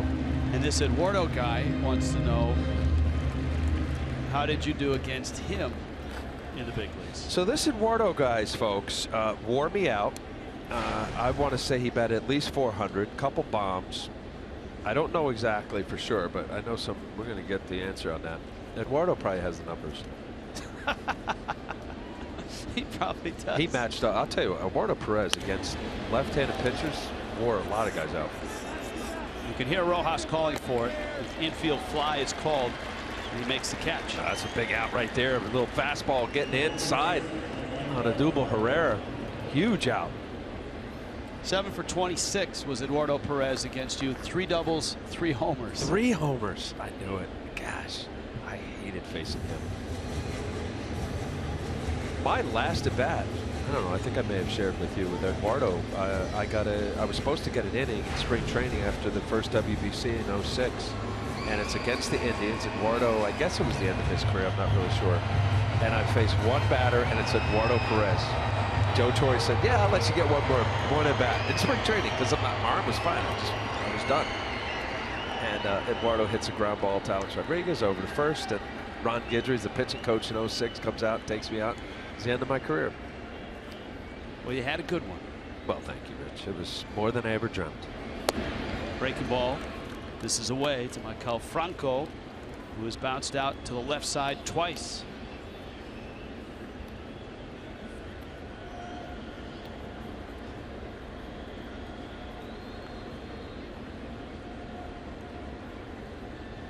I'm expecting a tweet now from Charles Johnson. No, Preston. Oh, Preston, yeah. 2-0.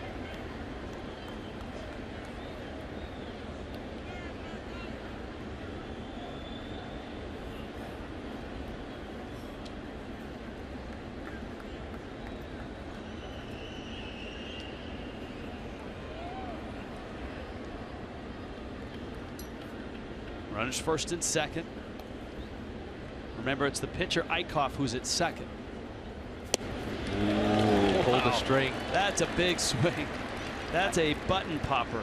Well, that's the pitch he got out Franco in his last at bat with a little 5-3 ground ball to third. This is a slider, middle of the plate. Too much of the plate for me. If you look at this pitch, ball is up, middle, and he's just pulling off. That better location. Throw the same pitch, but get the down and away location.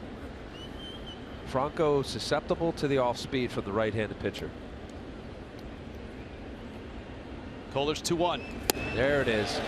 Repeat that pitch. He doesn't hit it. Better location. Velocity was about the same, but just a better location. And that's key right there. You're at a 2-1 count. You got away with a hanger in a 2-0 count for a guy who's a free swinger. 18 home runs on the year.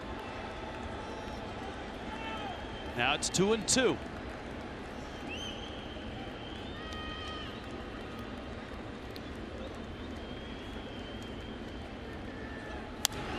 Off speed, popped shallow center. Dietrich has it. Nice. Ichiro leads it off. Bottom 6, Fish and Phils. And a scoreless duel. Ichiro 0 for 2 so far tonight.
He's an extraordinary talent.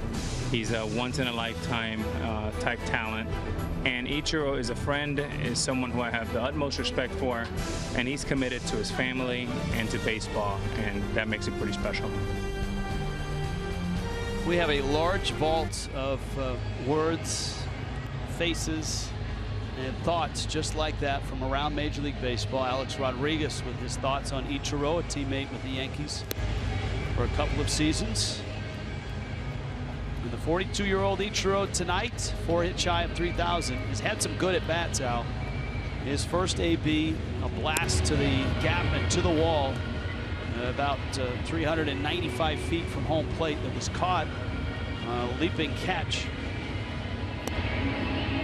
That first pitch of the game, boy, I thought that was 1-0 Marlins. This was it. First pitch down the middle. We'll talk about it often. Ichiro, if he wanted to be a home run hitter, he could hit his 25-ish. And then the third inning, this was a little hanging, little breaking ball. Stayed on it, but nice defensive alignment. Cesar Hernandez making a nice little backhand play, firm throw. Ichiro barely get called out on that.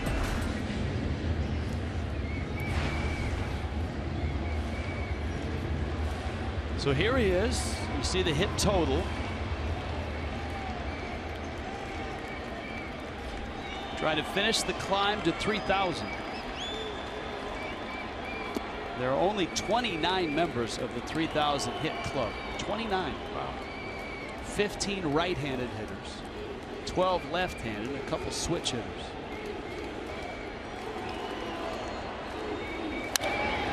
Ichiro, another ground ball, and again Hernandez gets to it. A frustrating night for the Marlins leadoff man.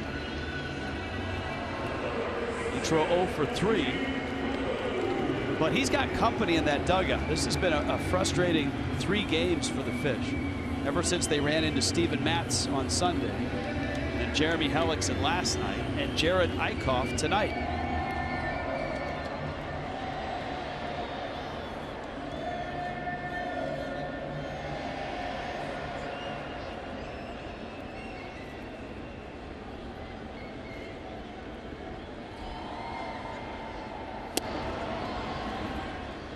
Coors presents a cold hard fact. Highest average by third baseman. Martin Prado on top. Arenado, Lamb.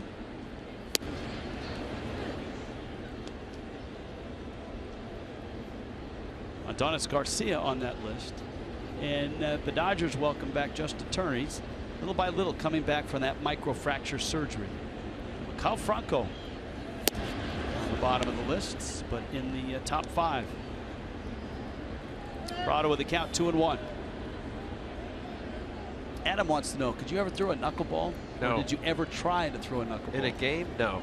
I had a ball that slipped out of my hand that acted like a knuckleball. Was it a strike?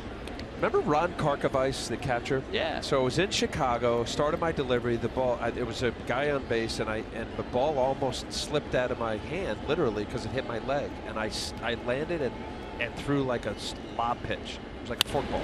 Prado gets into that one, drills it all the way to the wall, and a double.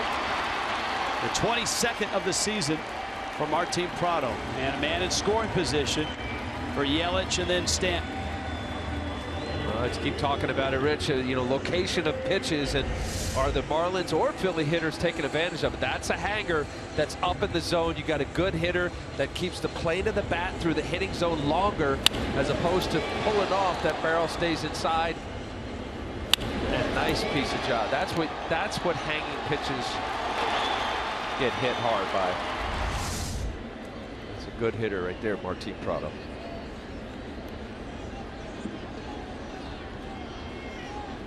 Yelich has singled and walked. He has been a guy that's been dialed in against Eickhoff this last week.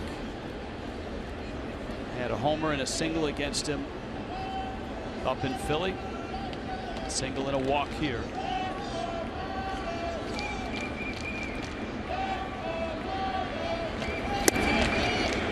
Eickhoff comes in. In terms of pitch count, you see Mike Dunn in Miami's pen. Kohler is just at 73 pitches. Eickhoff is at 71. Excellent. That's not a problem. In this day and age, 70 pitches, the 6th inning.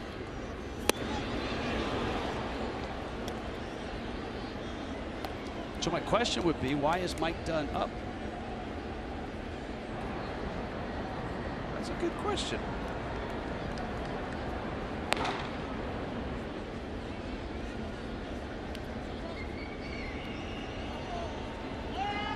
Prado's got a good lead. 1-2. Yelich sends it to left. Ashe over, makes the catch. And there are 2 outs, and here comes Stanton with first base open. But he's 0 for 2 tonight against Eickhoff with a strikeout.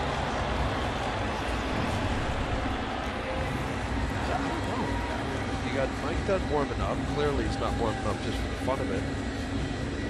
I mean, could it be is that the assistant trainer? That's Dustin Luker, the head trainer. And head trainer, okay. Juan Nieves right next to him. They have Kohler surrounded right now.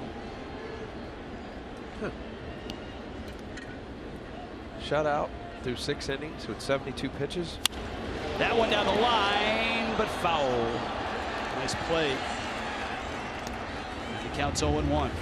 Eickhoff has pounded Stanton in and in. And in some more. Well, Stanton frustrated in his last at bat by a same count on 0-2 pitch that was an 0-1 pitch that was a curveball, and he just missed.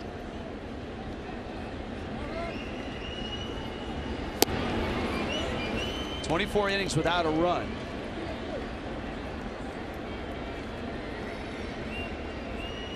And a 1-1 count to Stanton. Outfield deep.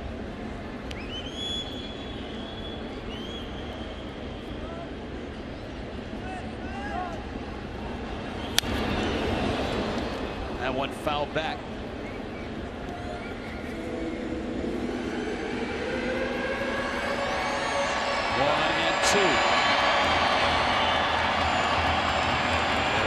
Fastball just up, just enough above Stanton's hands. Hard to lay off.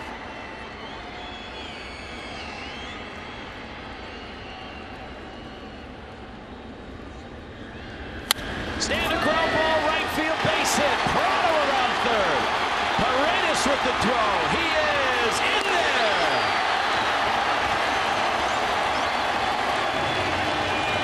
"1-0 Miami." Finally a run, and it's Stanton who goes against the shift. And we've seen that happen this year. Yeah, with 2 strikes, what a nice approach. Fastball away. Eickhoff made a good pitch. Watch the location here. You see Cameron Rupp. That pitch is on the outside part of the plate. The ball carries a little bit deeper into the zone. Stanton does a nice job. Does not try to pull off it. The shift, the huge hole on the right side of this Philly infield. Expecting Giancarlo Stanton to pull the baseball. Huge at bat, huge hit in this game. First run being pushed across here at the bottom of the 6th inning. Now Dietrich. Breaking ball for a strike. Dietrich has struck out twice.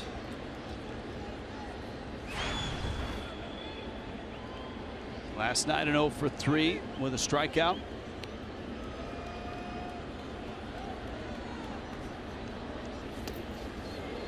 And he chases a breaking ball down and in. And it's 0-2.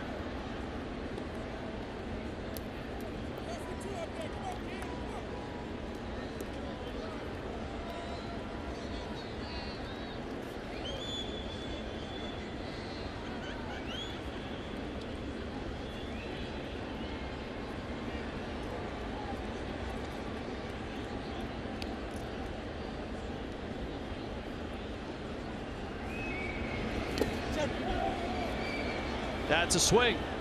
And Dietrich strikes out for the 3rd time. But Miami gets a run. The double by Prado. There's your run, kid.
Coverage of baseball. Al, let's extend our coverage. How about Jed Jerko, 2-run homer in the third, and that was game 1 against the Mets. The Cardinals won it.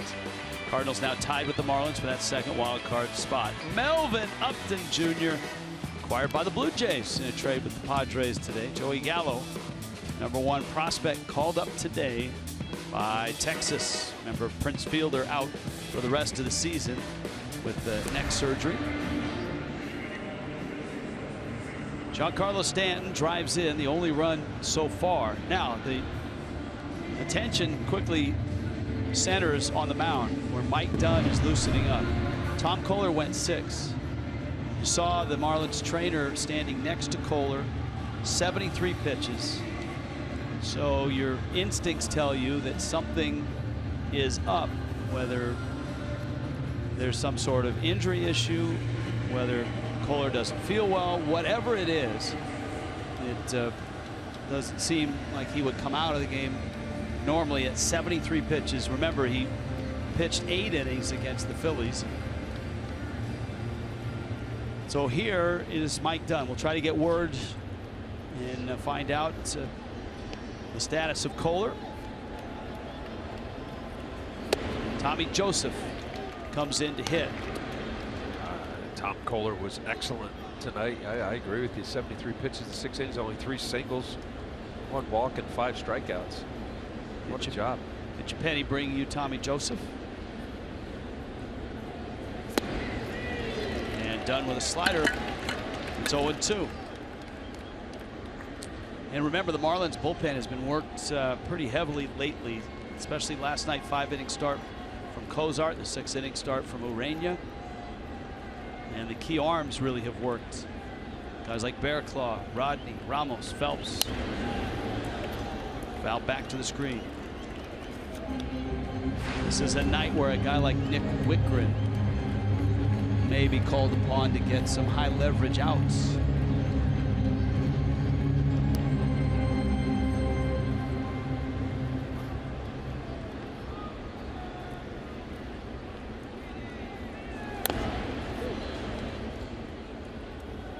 Joseph fouls it off.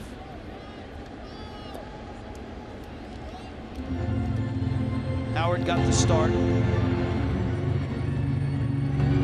and struck out twice against Koehler. 5 strikeouts, a walk, no runs, 3 hits in 6 innings.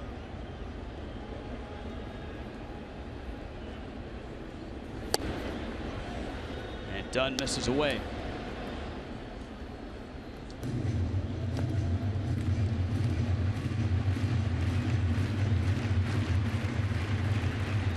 In spring training, who had that left forearm strain, came back the end of May.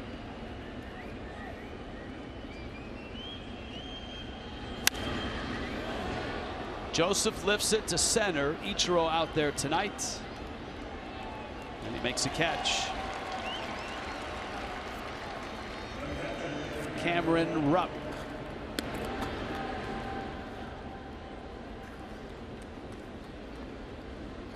Donnie has an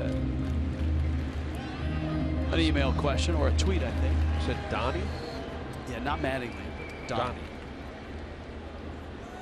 Why does Giancarlo Stanton run the bases with his batting gloves in his hands? That is an old trick to keep base runners, when they slide, from dragging their hands, jamming their wrists.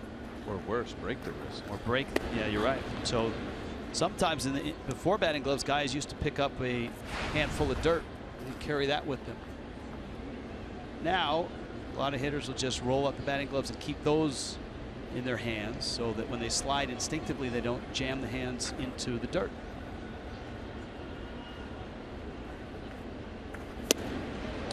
Well, it's a reminder, too. When you slide, you allow your body to slide. Don't break your body with your hands, meaning hands come down to break the fall. Throw your hands up in the air. So with something in your hands, you're not going to have the propensity to want to brace yourself.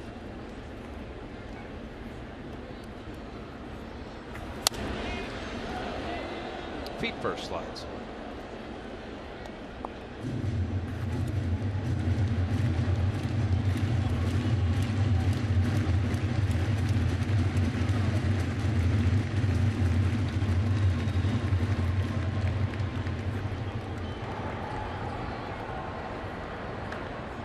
almost on cue.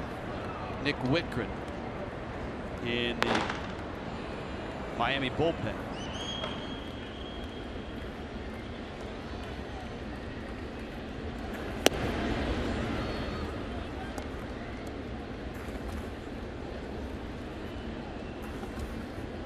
Two balls, two strikes.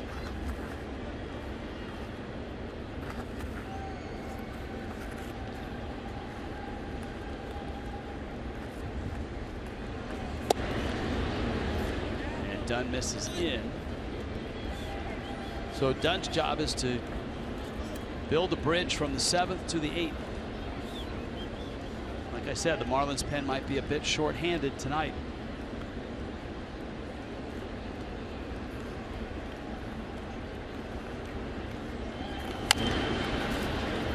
This could be a tough play. Prado bare hands, and it hits the runner. Rojas had no chance to catch the ball.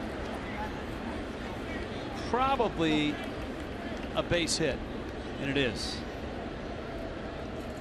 Rupp gets an infield hit, and now you've got Ashe, the left-handed bat. I know Kevin Rupp is a slower runner as a result of being a catcher, but boy, I watching Prado.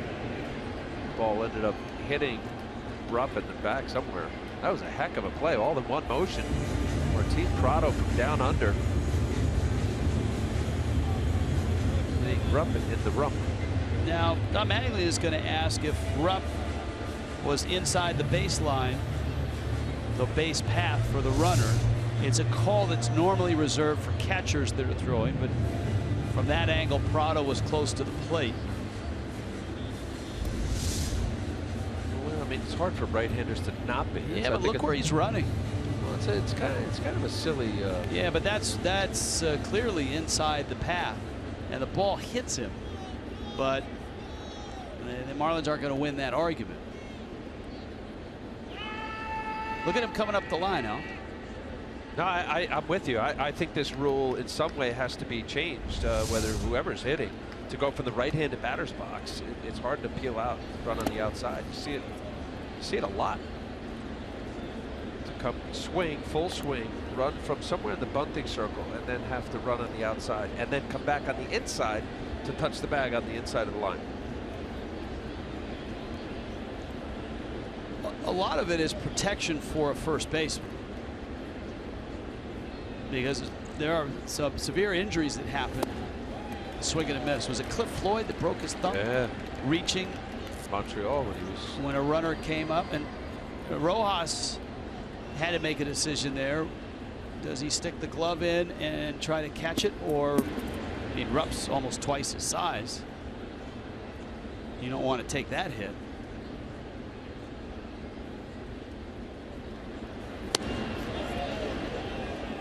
Now Dunn working on Ashe. As well, just this note to finish that play, that's not reviewable. Interference or obstruction at this point is not reviewable.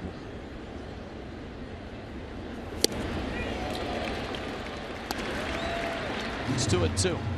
I think that play should be reviewable, because I think sometimes in the heat of the battle you don't necessarily get a clear look on a play like that. Maybe the umpires weren't thinking about it with Prado, the guy fielding the ball.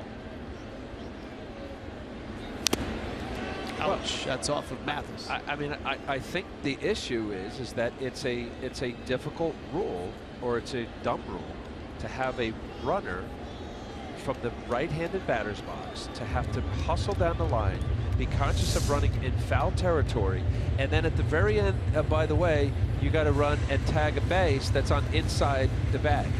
So I mean, clearly he's in the inside. You're not in the runner's lane, right? That line that's on the outside that barely anybody ever runs, if ever, on beating out an infield ground ball. Well, we're going to have the commissioner here tomorrow, but I'll let you play commissioner after this pitch. How do you change that rule? Well, I think it's got to be the discretion of both the first base umpire who's looking down the line and the home plate umpire who's looking up. I think it is a questionable. So if you just hold that, Sauls, real quick, if you're running from over here somewhere, right, and now you have to run out this way and then run this way and then run back to touch a bag on the inside part of the line, makes no sense to me. It's really difficult to do in 4.3 seconds or however fast these quick guys run. That's a good sharp breaking ball from Dunn, and he gets a strikeout of Ashe. Now, I think there's times it's deliberate. Maybe you make the grass. Now, here at Marlins Park, the grass is very close to the line. In some stadiums, it's unique to every ballpark. You have wider base paths, if you will. Maybe you change that, because there are some guys really blatant that would be running way inside what looks like 3 or 4 feet inside the line. Galvis fouls it off. Let me see if one more. Now this right here, folks, that's pretty close. Let's see if I can do it straight. That's pretty close to the line. There's some grass cutouts that's farther. If you get a guy that's blatantly running somewhere in that angle, yeah, now it becomes umpire's discretion. You know, this down the line. Now, again, it's deceiving because every park is different. I think that, you tell me, Rich, if that base path is a tight cut of dirt here at Marlins Park. Average, I think. Average, okay. Well, maybe we'll get a chance to talk to Mr. Manfred about that. I'm sure he'd love to hear that. I bet everywhere he goes, people come up to him and say, hey, you know what? Yeah, I wish this would change, or I wish you'd stop this or add this. He's great. I think Rob Manfred's doing a heck of a job. Open to listen to just about anything to help improve the game.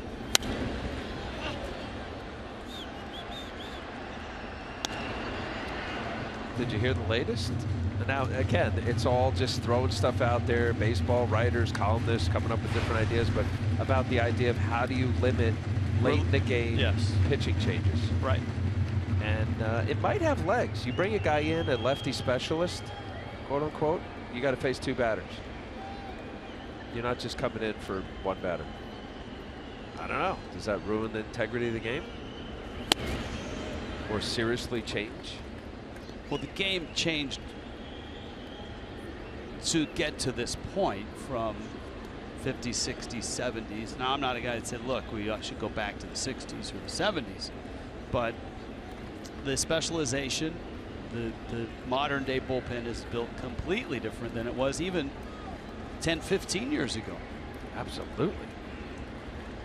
Here's a 1-2. Mike Dunn, nice inning. Strikeout of Galvis. Leaves Rupp at first. Miami hanging on to a 1-0 lead.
Driven by Ford. Now, we've been taking a bunch of your baseball wishes on Twitter. Here are some of the unique ones that I've seen so far. For Clark, he wants Ichiro to get hit 3,000 on a grand slam. That would be awesome. For Jeff, he says that he wants to hit a home run off of Aroldis Chapman, especially off that 105-mile-per-hour fastball. For Riordan, he says he wants to turn filthy double plays with Etch. And guys, how about this one for Jose? He wants to sit in the booth with you and call a game. But how about this? I found a birthday boy. It's Joel's 16th birthday, so happy birthday, Joel. We're granting baseball wishes tonight, birthday wishes. This is a great Twitter and email Tuesday, guys. You know, and it started out, Jess, you see Ichiro waiting and watching. Echeverria, Mathis, Rojas, pitcher spot, then Ichiro. Echeverria trying to bunt, and he misses badly. Tommy Joseph stays in the ball game at first base. The evening started out with that terrific feature on Marlins Live, and Jessica Blaylock touching upon it just before first pitch. Micah, who had the baseball wish of wanting to manage the Marlins for a day. And so there he is watching the game. There's Micah. I love the fact that he had to sign the contract first with Michael Hill. There he is signing the contract. And then he's manager for the day, so he goes right into Mattingly's office. And Don Mattingly and his bench coach, he's going over the lineup. Now Micah is right away is saying, I want Ichiro in the lineup. And so coincidentally, Ichiro is leading off in center field. Way to go, Micah. That's great. It is. And that's what got us into this baseball wish thing tonight. So good.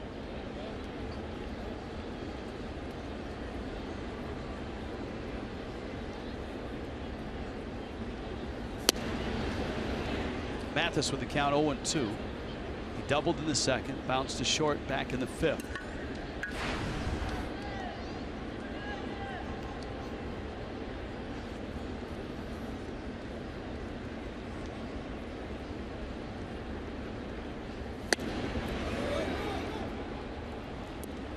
Wow, what a job, Jared Eichhoff. See David Phelps, get ready. Yeah, two things there. You saw Phelps, but you heard the buzz, and that's the bullpen phone that's ringing. Reed Cornelius, bullpen coach, answering it. Mathis strikes out. Eichhoff still throwing strikes. There's 2 outs. All-Star Poster Day coming up on Sunday. First 15,000 fans, a Marlins All-Star poster, courtesy of Franklin Dodd Communications. And of course, a Sunday fun day, 1:10 start. Kids can run the bases in the Diamond Dash. Marlins.com for tickets.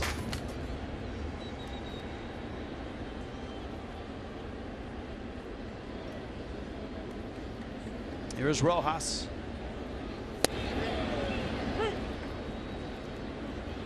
That's a called strike.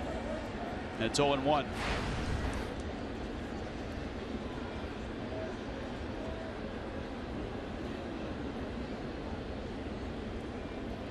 It was Wickren who was up during Dunn's inning. Now Phelps is up. Rojas rips it into left. That's a base hit. And Marcell Ozuna has emerged on deck with the pitcher due up. That's a good time for Ozuna. That's a nice, quick, short, compact swing from Rojas. Fastball down the middle. Oh, getting through past the third baseman Franco in a hurry. A little 0-1 heater down the middle. Now Mr. Ozuna.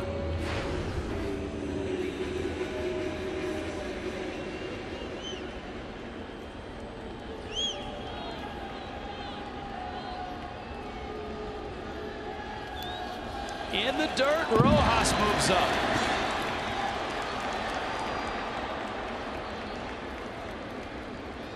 And Ozuna has a runner in scoring position. Eichhoff just holding a little tighter. You got Ozuna, has been struggling throwing a 59-footer in the left-handed batter's box. Not wanting to hang it. Ball just bounced away and kicked into the Philly dugout. Watch how far this ball bounces away.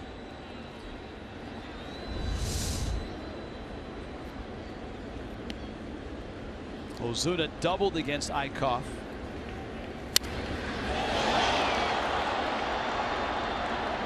left center. And Herrera's there, and he makes the catch. Still 1-0.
Games on the go on DirecTV and AT&T. Download the all-new Fox Sports Go app. Take Fox Sports Florida and Marlins baseball wherever you go.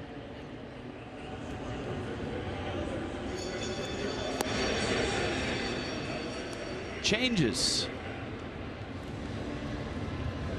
Don Kelly in at first. Rojas replaces Dietrich at second. And now Phelps will take over. He takes over for Mike Dunn. Phelps on the year, a 2.84 ERA. If you're just joining us, Tom Kohler went 6 innings, but came out after 73 pitches. And he was in the presence of Dustin Lukert, Marlins trainer, and Juan Nieves for a good long time in that dugout before he turned and went into the clubhouse. And we'll try to get you a report before the game ends. If not, obviously an update coming on Marlins Live post-game. And so Phelps, now we talked about guys that have worked a lot. And Phelps is one of those. Kyle Bearclaw probably off limits. The manager will look at a workload, number of pitches, number of days worked, stay away from guys. You see Phelps, he's worked in 3 of the last 4, but Sunday, 1/3 of an inning. An inning last night against the Phils with 3 strikeouts. And the Marlins are hopeful for an inning here, and we'll see who is available to close.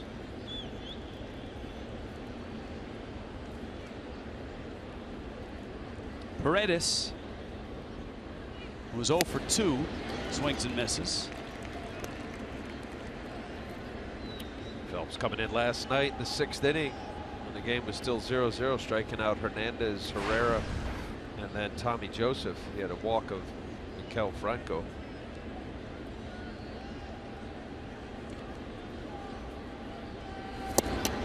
Ouch.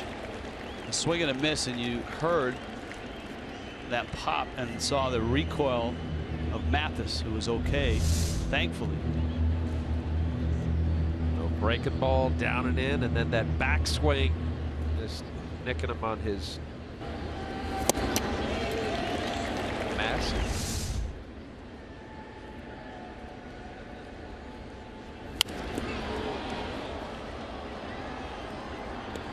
Two balls, 2 strikes.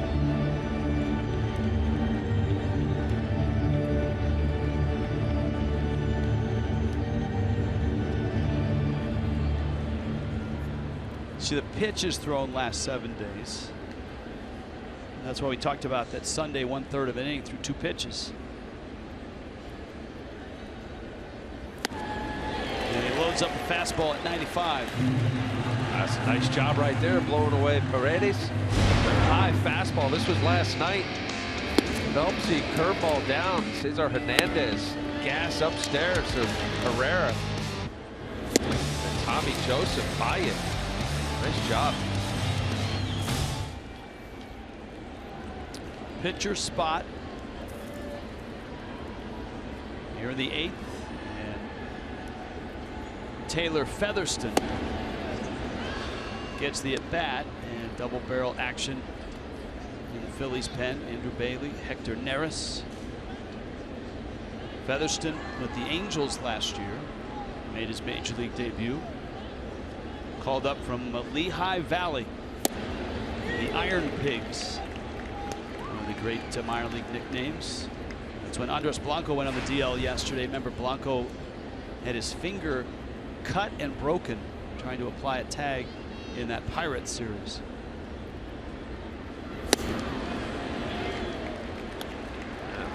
David Phelps is looking good. 95. He touched a 96 mile-an-hour fastball. Both his slider curveball combo. Attacking the hitters. 1-2. And Featherston chases. Phelps another fastball and another strikeout.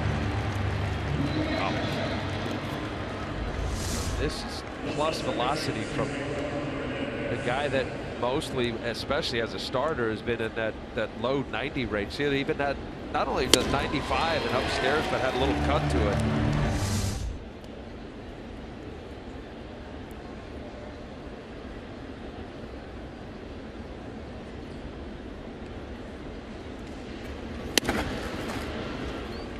Fastball up to Cesar Hernandez, 1 for 3 in the leadoff spot. Melissa wanting to know, will Dee Gordon start this week? Well, he's here on Thursday. And the struggles right now that Derek Dietrich is having at the plate, you would think when he gets here, he'll probably get in there.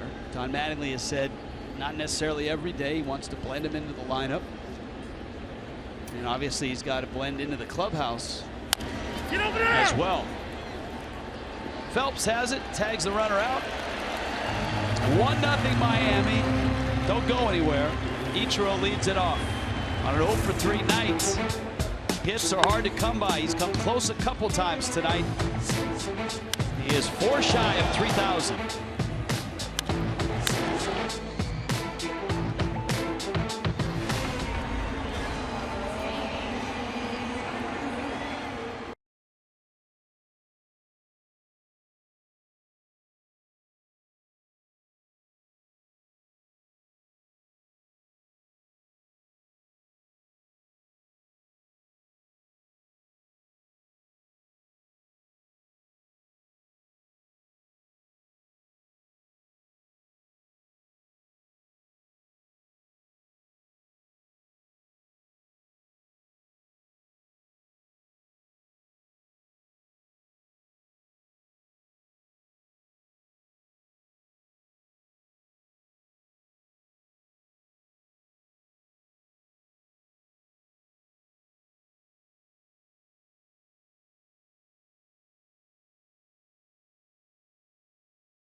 The Marlins have 5 hits. Ichiro is not included in that group. An 0 for 3 tonight. Robbed of extra bases in the first. A sharp ground ball up the middle in the third, and another ground ball to the second baseman in the sixth. 4 shy of 3,000. Andrew Bailey is in. And a cutter that runs in on Ichiro at 90 miles an hour. Phillies outfields towards left center. Infield pretty much straight up for Ichiro. How did you fare against Ichiro? How did you pitch him? He hit me. I mean, I remember mostly facing him when he was actually in Japan. Ichiro left field, a base hit. He is 3 away from 3,000. Well, you knew if he continued to swing the bat tonight the way he has, that something would fall, and it does. So 2,997. Got a hanging breaking ball from Andrew Bailey after a couple grounders to second base and nearly hit the ball out of the ballpark. First pitch of this game. Patented Ichiro Suzuki going the other way on that pitch out over the plate. What a hitter. Well, and in the context of the game, that's a big, big run. The hit counter, the manually operated one, being adjusted. Ichiro at first. Bailey tosses over.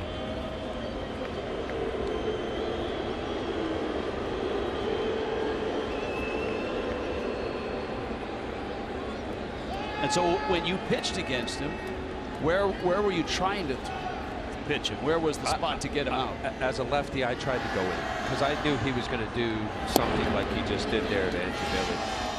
He was so good. Anything away, he stayed on the ball. And early in his career, you know that, Rich, watching in Seattle all those years, he banged a ball on the ground on the left side, he beat it out. I didn't get many at-bats because when he got to the big leagues, I was already in the National League. So other than some interleague play opportunities, I may have had I don't really remember, actually.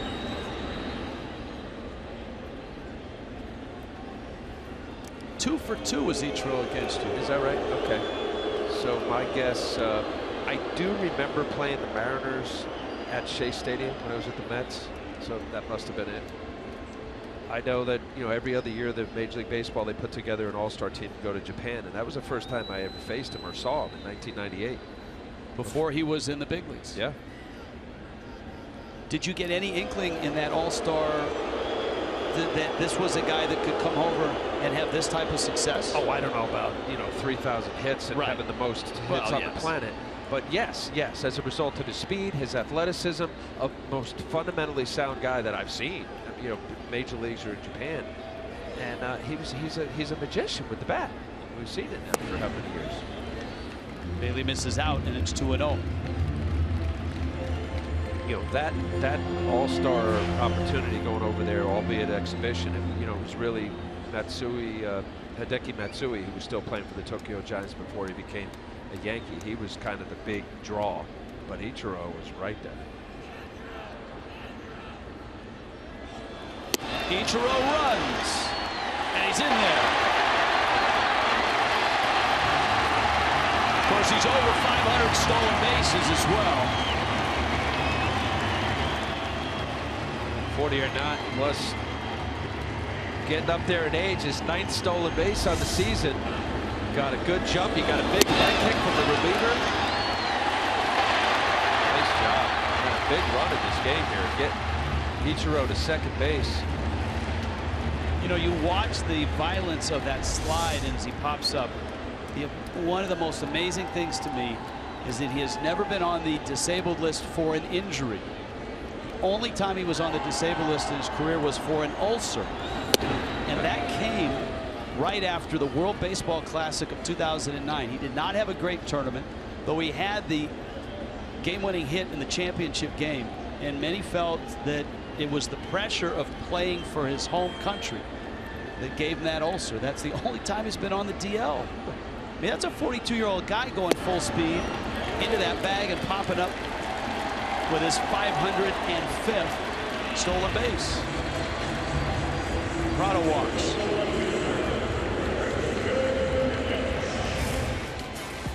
Geico's MLB moment, 1943. Arky Vaughan hits a game-winning inside the park grand slam off the base of the left center light tower in Forbes Field. That's poke.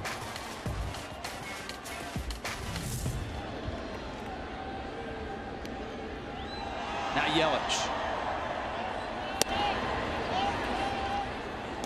And Bailey misses in.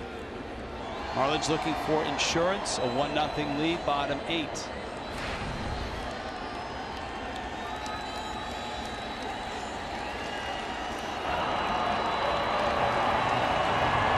Fernando Rodney who is warming up right now for the night. Big runs right here. Tack-on run opportunity for the Marlins. Bob McClure, the pitching coach, coming out. A little conversation with Andrew Bailey. MLB.com @bat app. Stay up to the moment. Game day, live game video highlights, StatCasts, and more. Download MLB.com @bat #1 app for live baseball on your phone and tablet. Ichiro with a base hit, a 1-for-4 night, and a stolen base.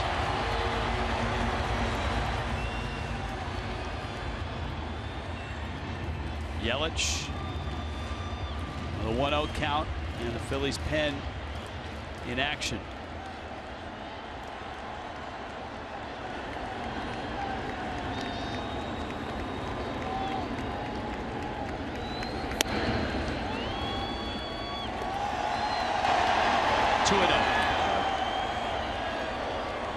Christian Yelich right now can just really narrow that zone to exactly his sweet spot. Andrew Bailey struggled a little bit here, getting behind a very good hitter, Yelich.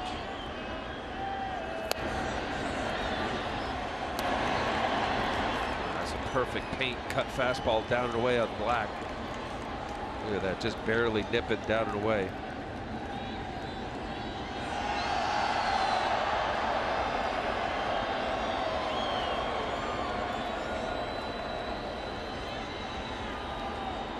Ichiro at second. Prado at first. Yelich takes out. It's 3-1. In this nice run that Yelich has had, it seems like he's always in a good hitter's count. But not afraid to hit with 2 strikes. He's in a 3-1 count here. Career high 10 homers.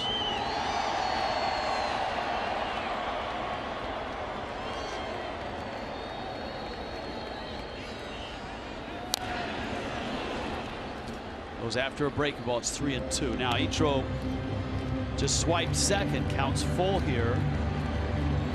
I think with Stanton on deck, probably want the runners not running. You got a preference?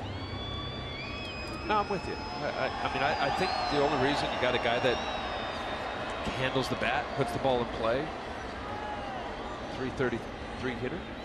Not running, and Yelich strikes out. Strike him out, throw him out. That would have been yeah, you don't want to take, I guess, the bat out of the hands of Stanton, and it was Stanton who drove in the only run of the night. 2-out single in the 6th.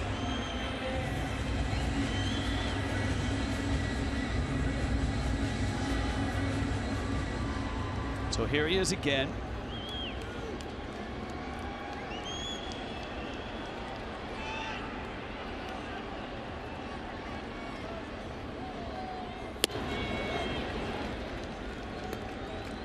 I think for every Stanton home run from this point forward, we should just play the audio of Dontrelle Willis yelling, "Mama, there goes that man again."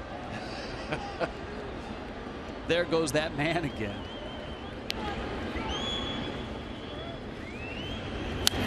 Ooh, he had a big rip and a breaking ball. Wow, that's another hanger, just up, out, over. Have you heard Dontrelle's call of that Stanton homer? No, but Dontrelle is there you go. John Carlos, the jump shooter. He's locked in. He's locked in. Stanton, deep. Goodness. Big G with a big fly. Stanton rips one right field and over the head of Paredes and off the wall. Ichiro scores. Prado scores. Stanton to third with a triple. There goes that man again. We didn't get to that part. There he goes. Wow. Did it bounce over and off the old part of the wall? If so, Stanton would have to go back to second. Prado would have to go back to third. Well, bounced up on the black. Well, that's out of play. Okay, well, that's what it did. Fastball after hanging the breaking ball. Beautiful swing. This one he elevates, last at bat, big a hit. You see the ball hit the back of the wall. It's out of play. Paredes. I love it. I know that Stanton can do like there that. There goes that man again.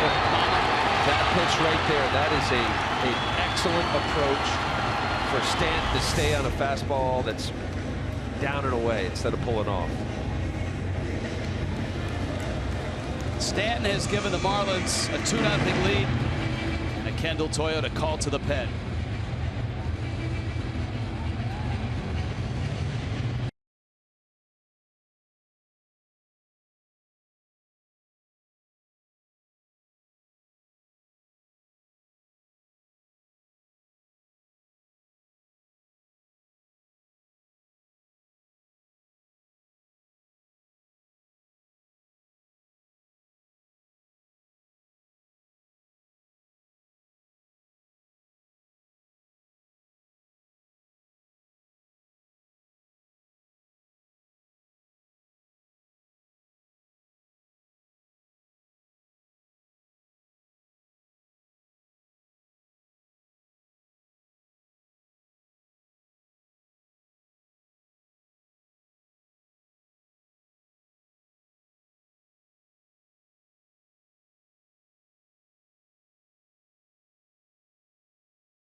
Severino Gonzalez is in. The first order of business for him is to intentionally walk Chris Johnson.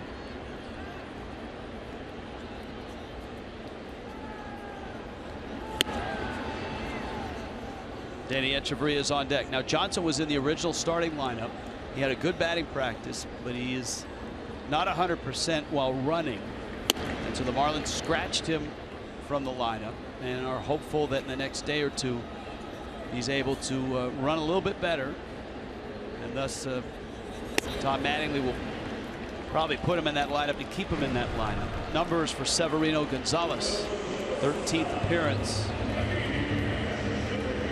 Ah, see, Jose Urena is going to pinch run for Johnson. There you go. That's it. Look at that. How great is that? That if you've got a sore foot and you're available to pinch hit, when it comes time where they need you, you get put in the game, intentionally walked, and then pinch run for it by a pitcher. Stay hot, Chris Johnson. Echeverria, bags loaded.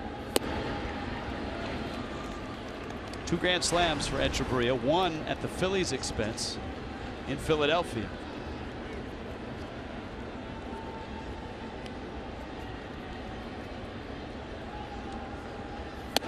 Fastball in.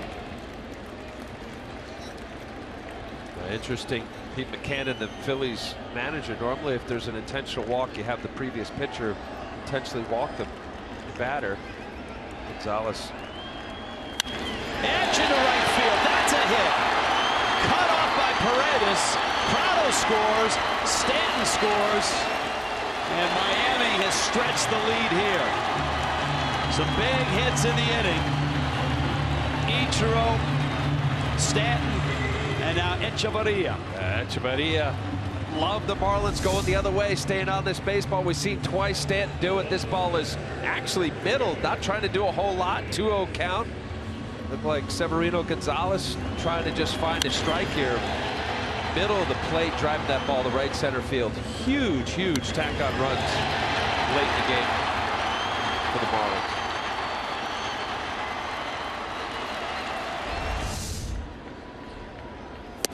Mathis, fastball strike. First and second. Of course, the runner at second is Jose Urena. So don't expect Lenny Harris to send him on a sharp single to the outfield.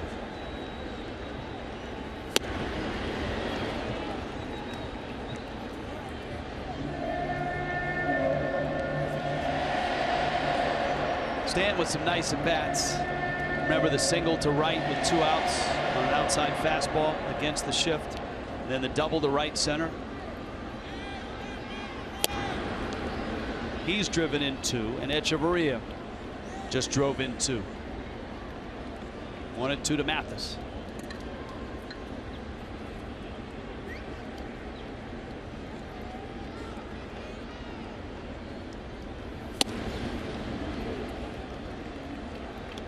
Now, just for thought here, a couple of guys get on,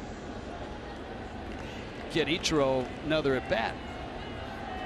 Near the bottom of the 8th, you're going to need Mathis and Rojas or Kelly, 2 of the 3 to get on. And Gonzalez misses out. Look, he's putting the gloves back on. He heard you. Yeah, he did. Oh, wait a minute. Yeah, I got a shot for another at bat. That's right.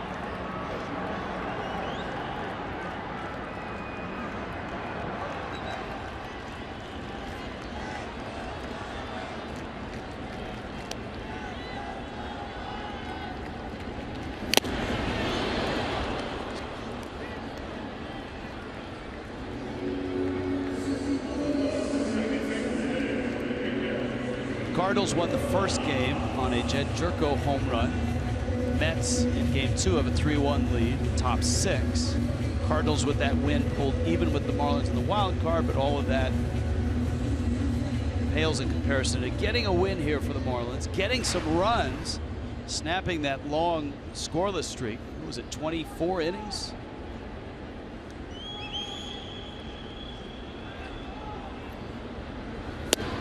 And obviously a Mets loss is nice for the Fish because they can push some distance between themselves and the Mets in both the division and in the wild card. Nationals playing the Indians, and the Nationals are up 5-3 in the 8th in that one. Rojas, that's a base hit. Scorches it down the line. Paredes cuts it off. Urena is going to score.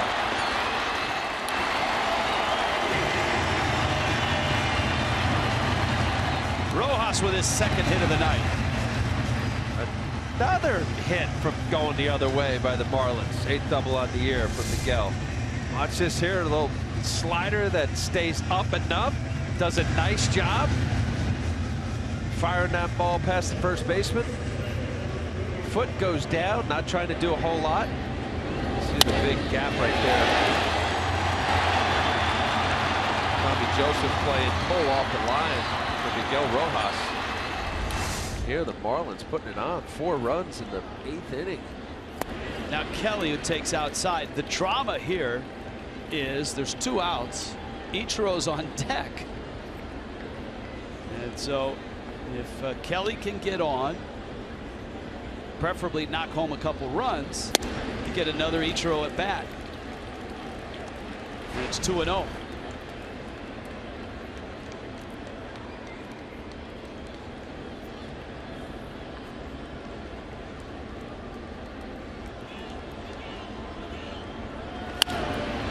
Kelly going after that 2-0 pitch, fouls it off. It's 2-1.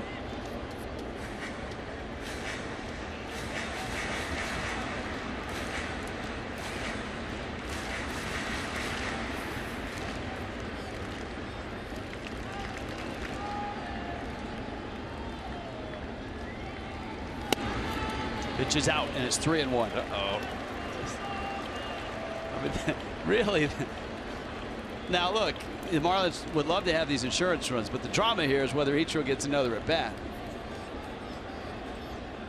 Kelly grinding out the at bat. Here's the 3-1. Fouls it back. And it's 3-2.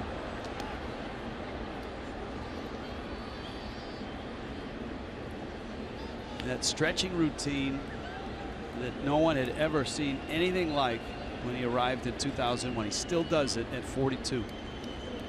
Full count. And he walks him, and listen to the crowd. They know what's going on.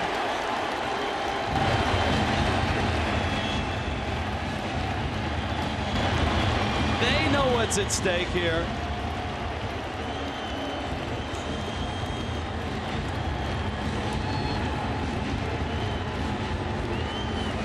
To add a little to it, Rich, comes Bob McClure trying to calm down his young pitcher. And Severino Gonzalez is kind of all over the place.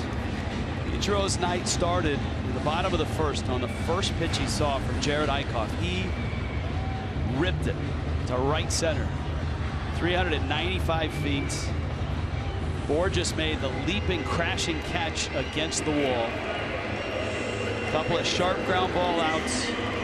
And his last at bat, the line drive single to left. 4 grand slams in his career. He has not homered this year for the Marlins.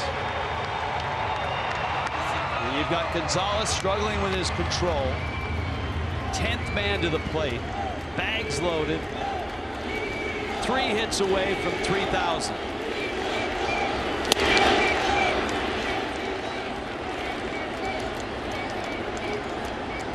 One.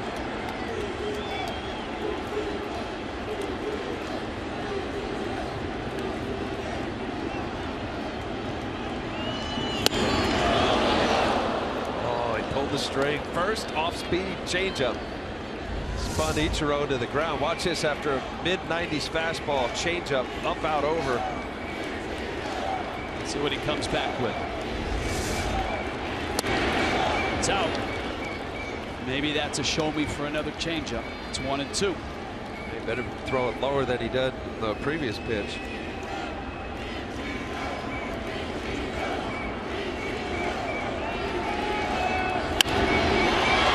Soft pop.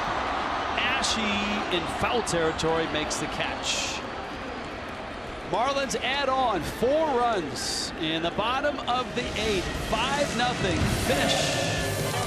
Ichiro getting closer. 3 hits away from 3,000.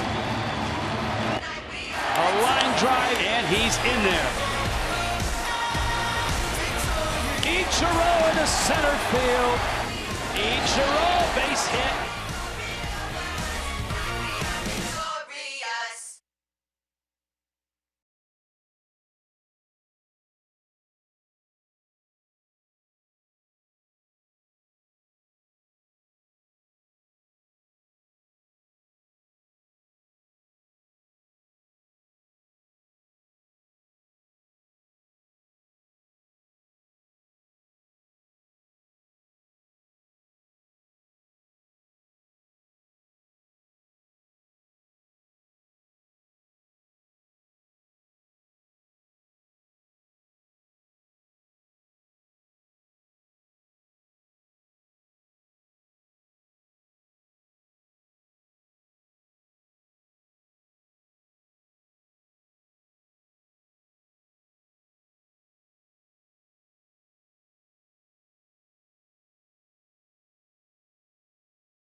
Brought to you by Southwest. Transparency, low fares, nothing to hide.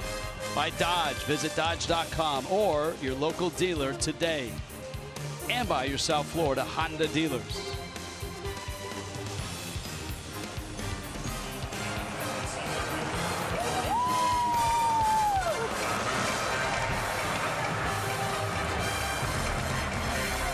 See the concentration on Ichiro's face there.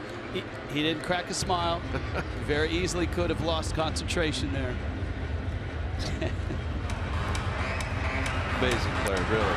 Born to be a baseball player. Look at that. Don't smile. His father, he was a right-handed hitter.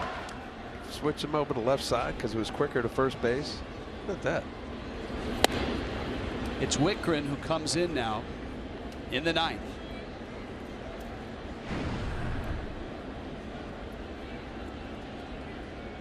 Odubel Herrera, Kyle Franco, and then Tommy Joseph.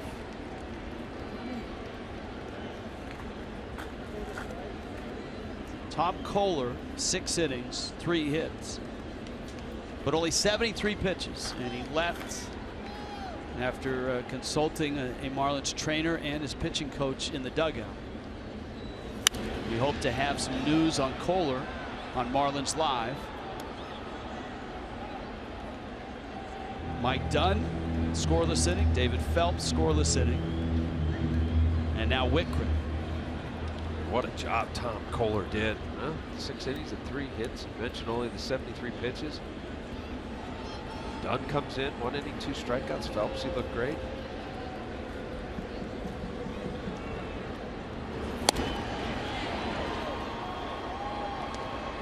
Herrera takes. Wittgren just missed. 2-2.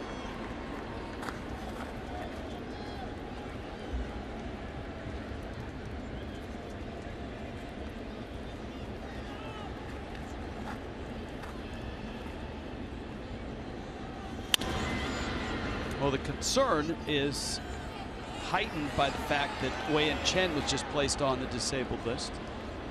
And with the tenderness in his elbow, the Marlins want to let that calm down before he resumes throwing.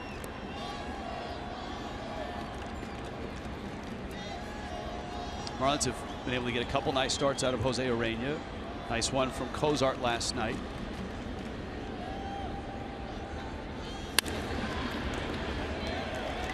Prado across the diamond in time. So Wittgren has an out here in the 9th. Now remember, tomorrow we have added the telecast tomorrow. We'll start things at 11:30 a.m. with a very special Marlins Live. We will carry live the ceremonies here at Marlins Park, the unveiling of the All-Star logo. Commissioner Rob Manfred is scheduled to appear not only on the field for the ceremonies, but also in the booth between you and I. Look forward to it.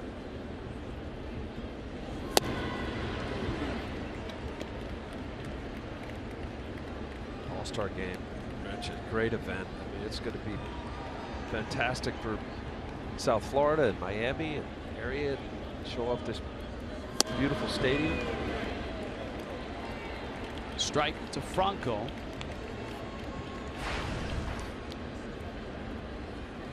Day game after night game.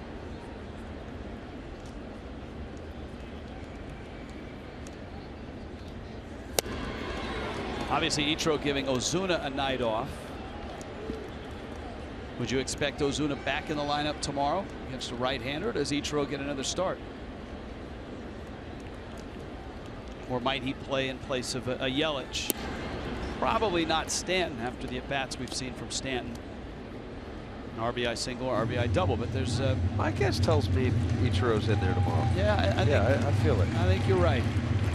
The year that he's had, I mean, this is not just a you know, a run for 3,000 hits for a great player, a Hall of Fame player. He's been very productive. Etch streaks in, short hop pick, and a nice flip.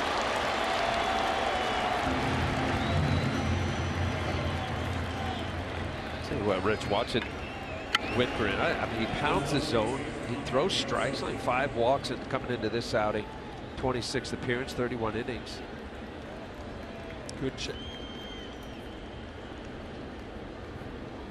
And his importance is growing, I think, by the day,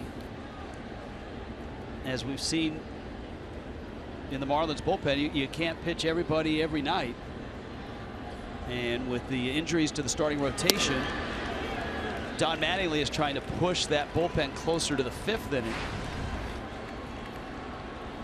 So a guy like Wittgren, who when he has pitched in high leverage spots, has looked very comfortable. Joseph, second at bat. And Wittgren now out front 0-2. The 4 go-to arms any manager could have. Wittgren looks, I like the fact that he throws strikes. He's got 2 secondary pitches, throws across his body. You allow your go-to guys additional days off here and there, and it doesn't drop off significantly. Every arm down there is important. Ball game. Wittgren strikes out Joseph. The Marlins finally get a run, and then the gate opens. Ichiro and his teammates. See that? Stan and Yelich. 3 more. 3 more. Terrific effort on the mound as well. Kohler, Dunn, Phelps, Wittgren.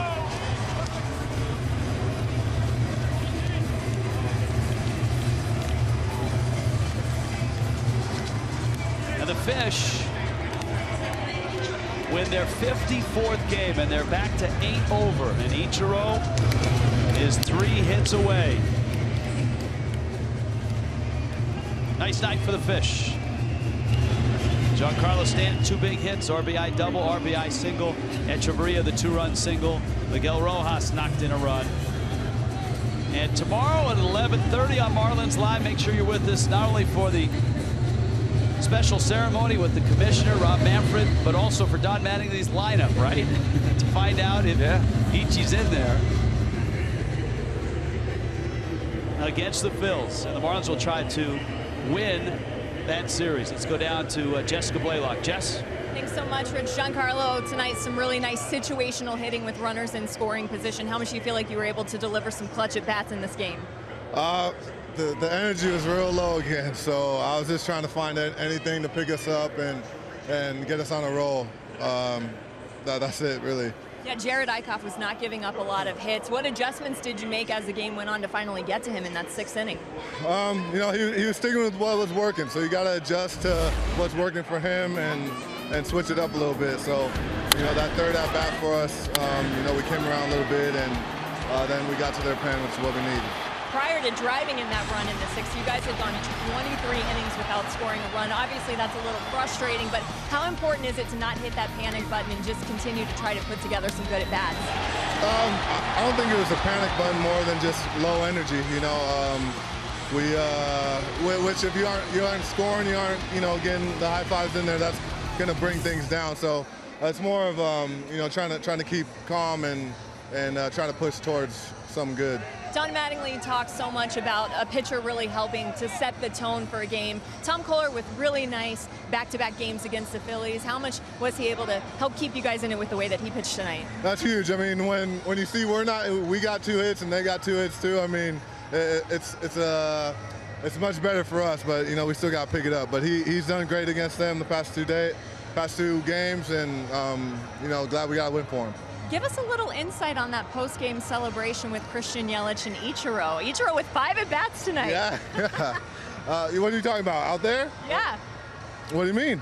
Come on, give us like something on the field. There? Yeah, let's hear it. Oh, I mean, we do W's, wins. That's what we're here for. That's it. All right, appreciate the time, Giancarlo. Sure. Congratulations on the win, guys. That's what it's all about, wins. 54 of them for the Marlins. 8 games over. And the Fish hold on to 2nd place in the East and that wild card spot as well. Nice night here at Marlins Park. And a 5-0 shutout win. Marlins Live is next.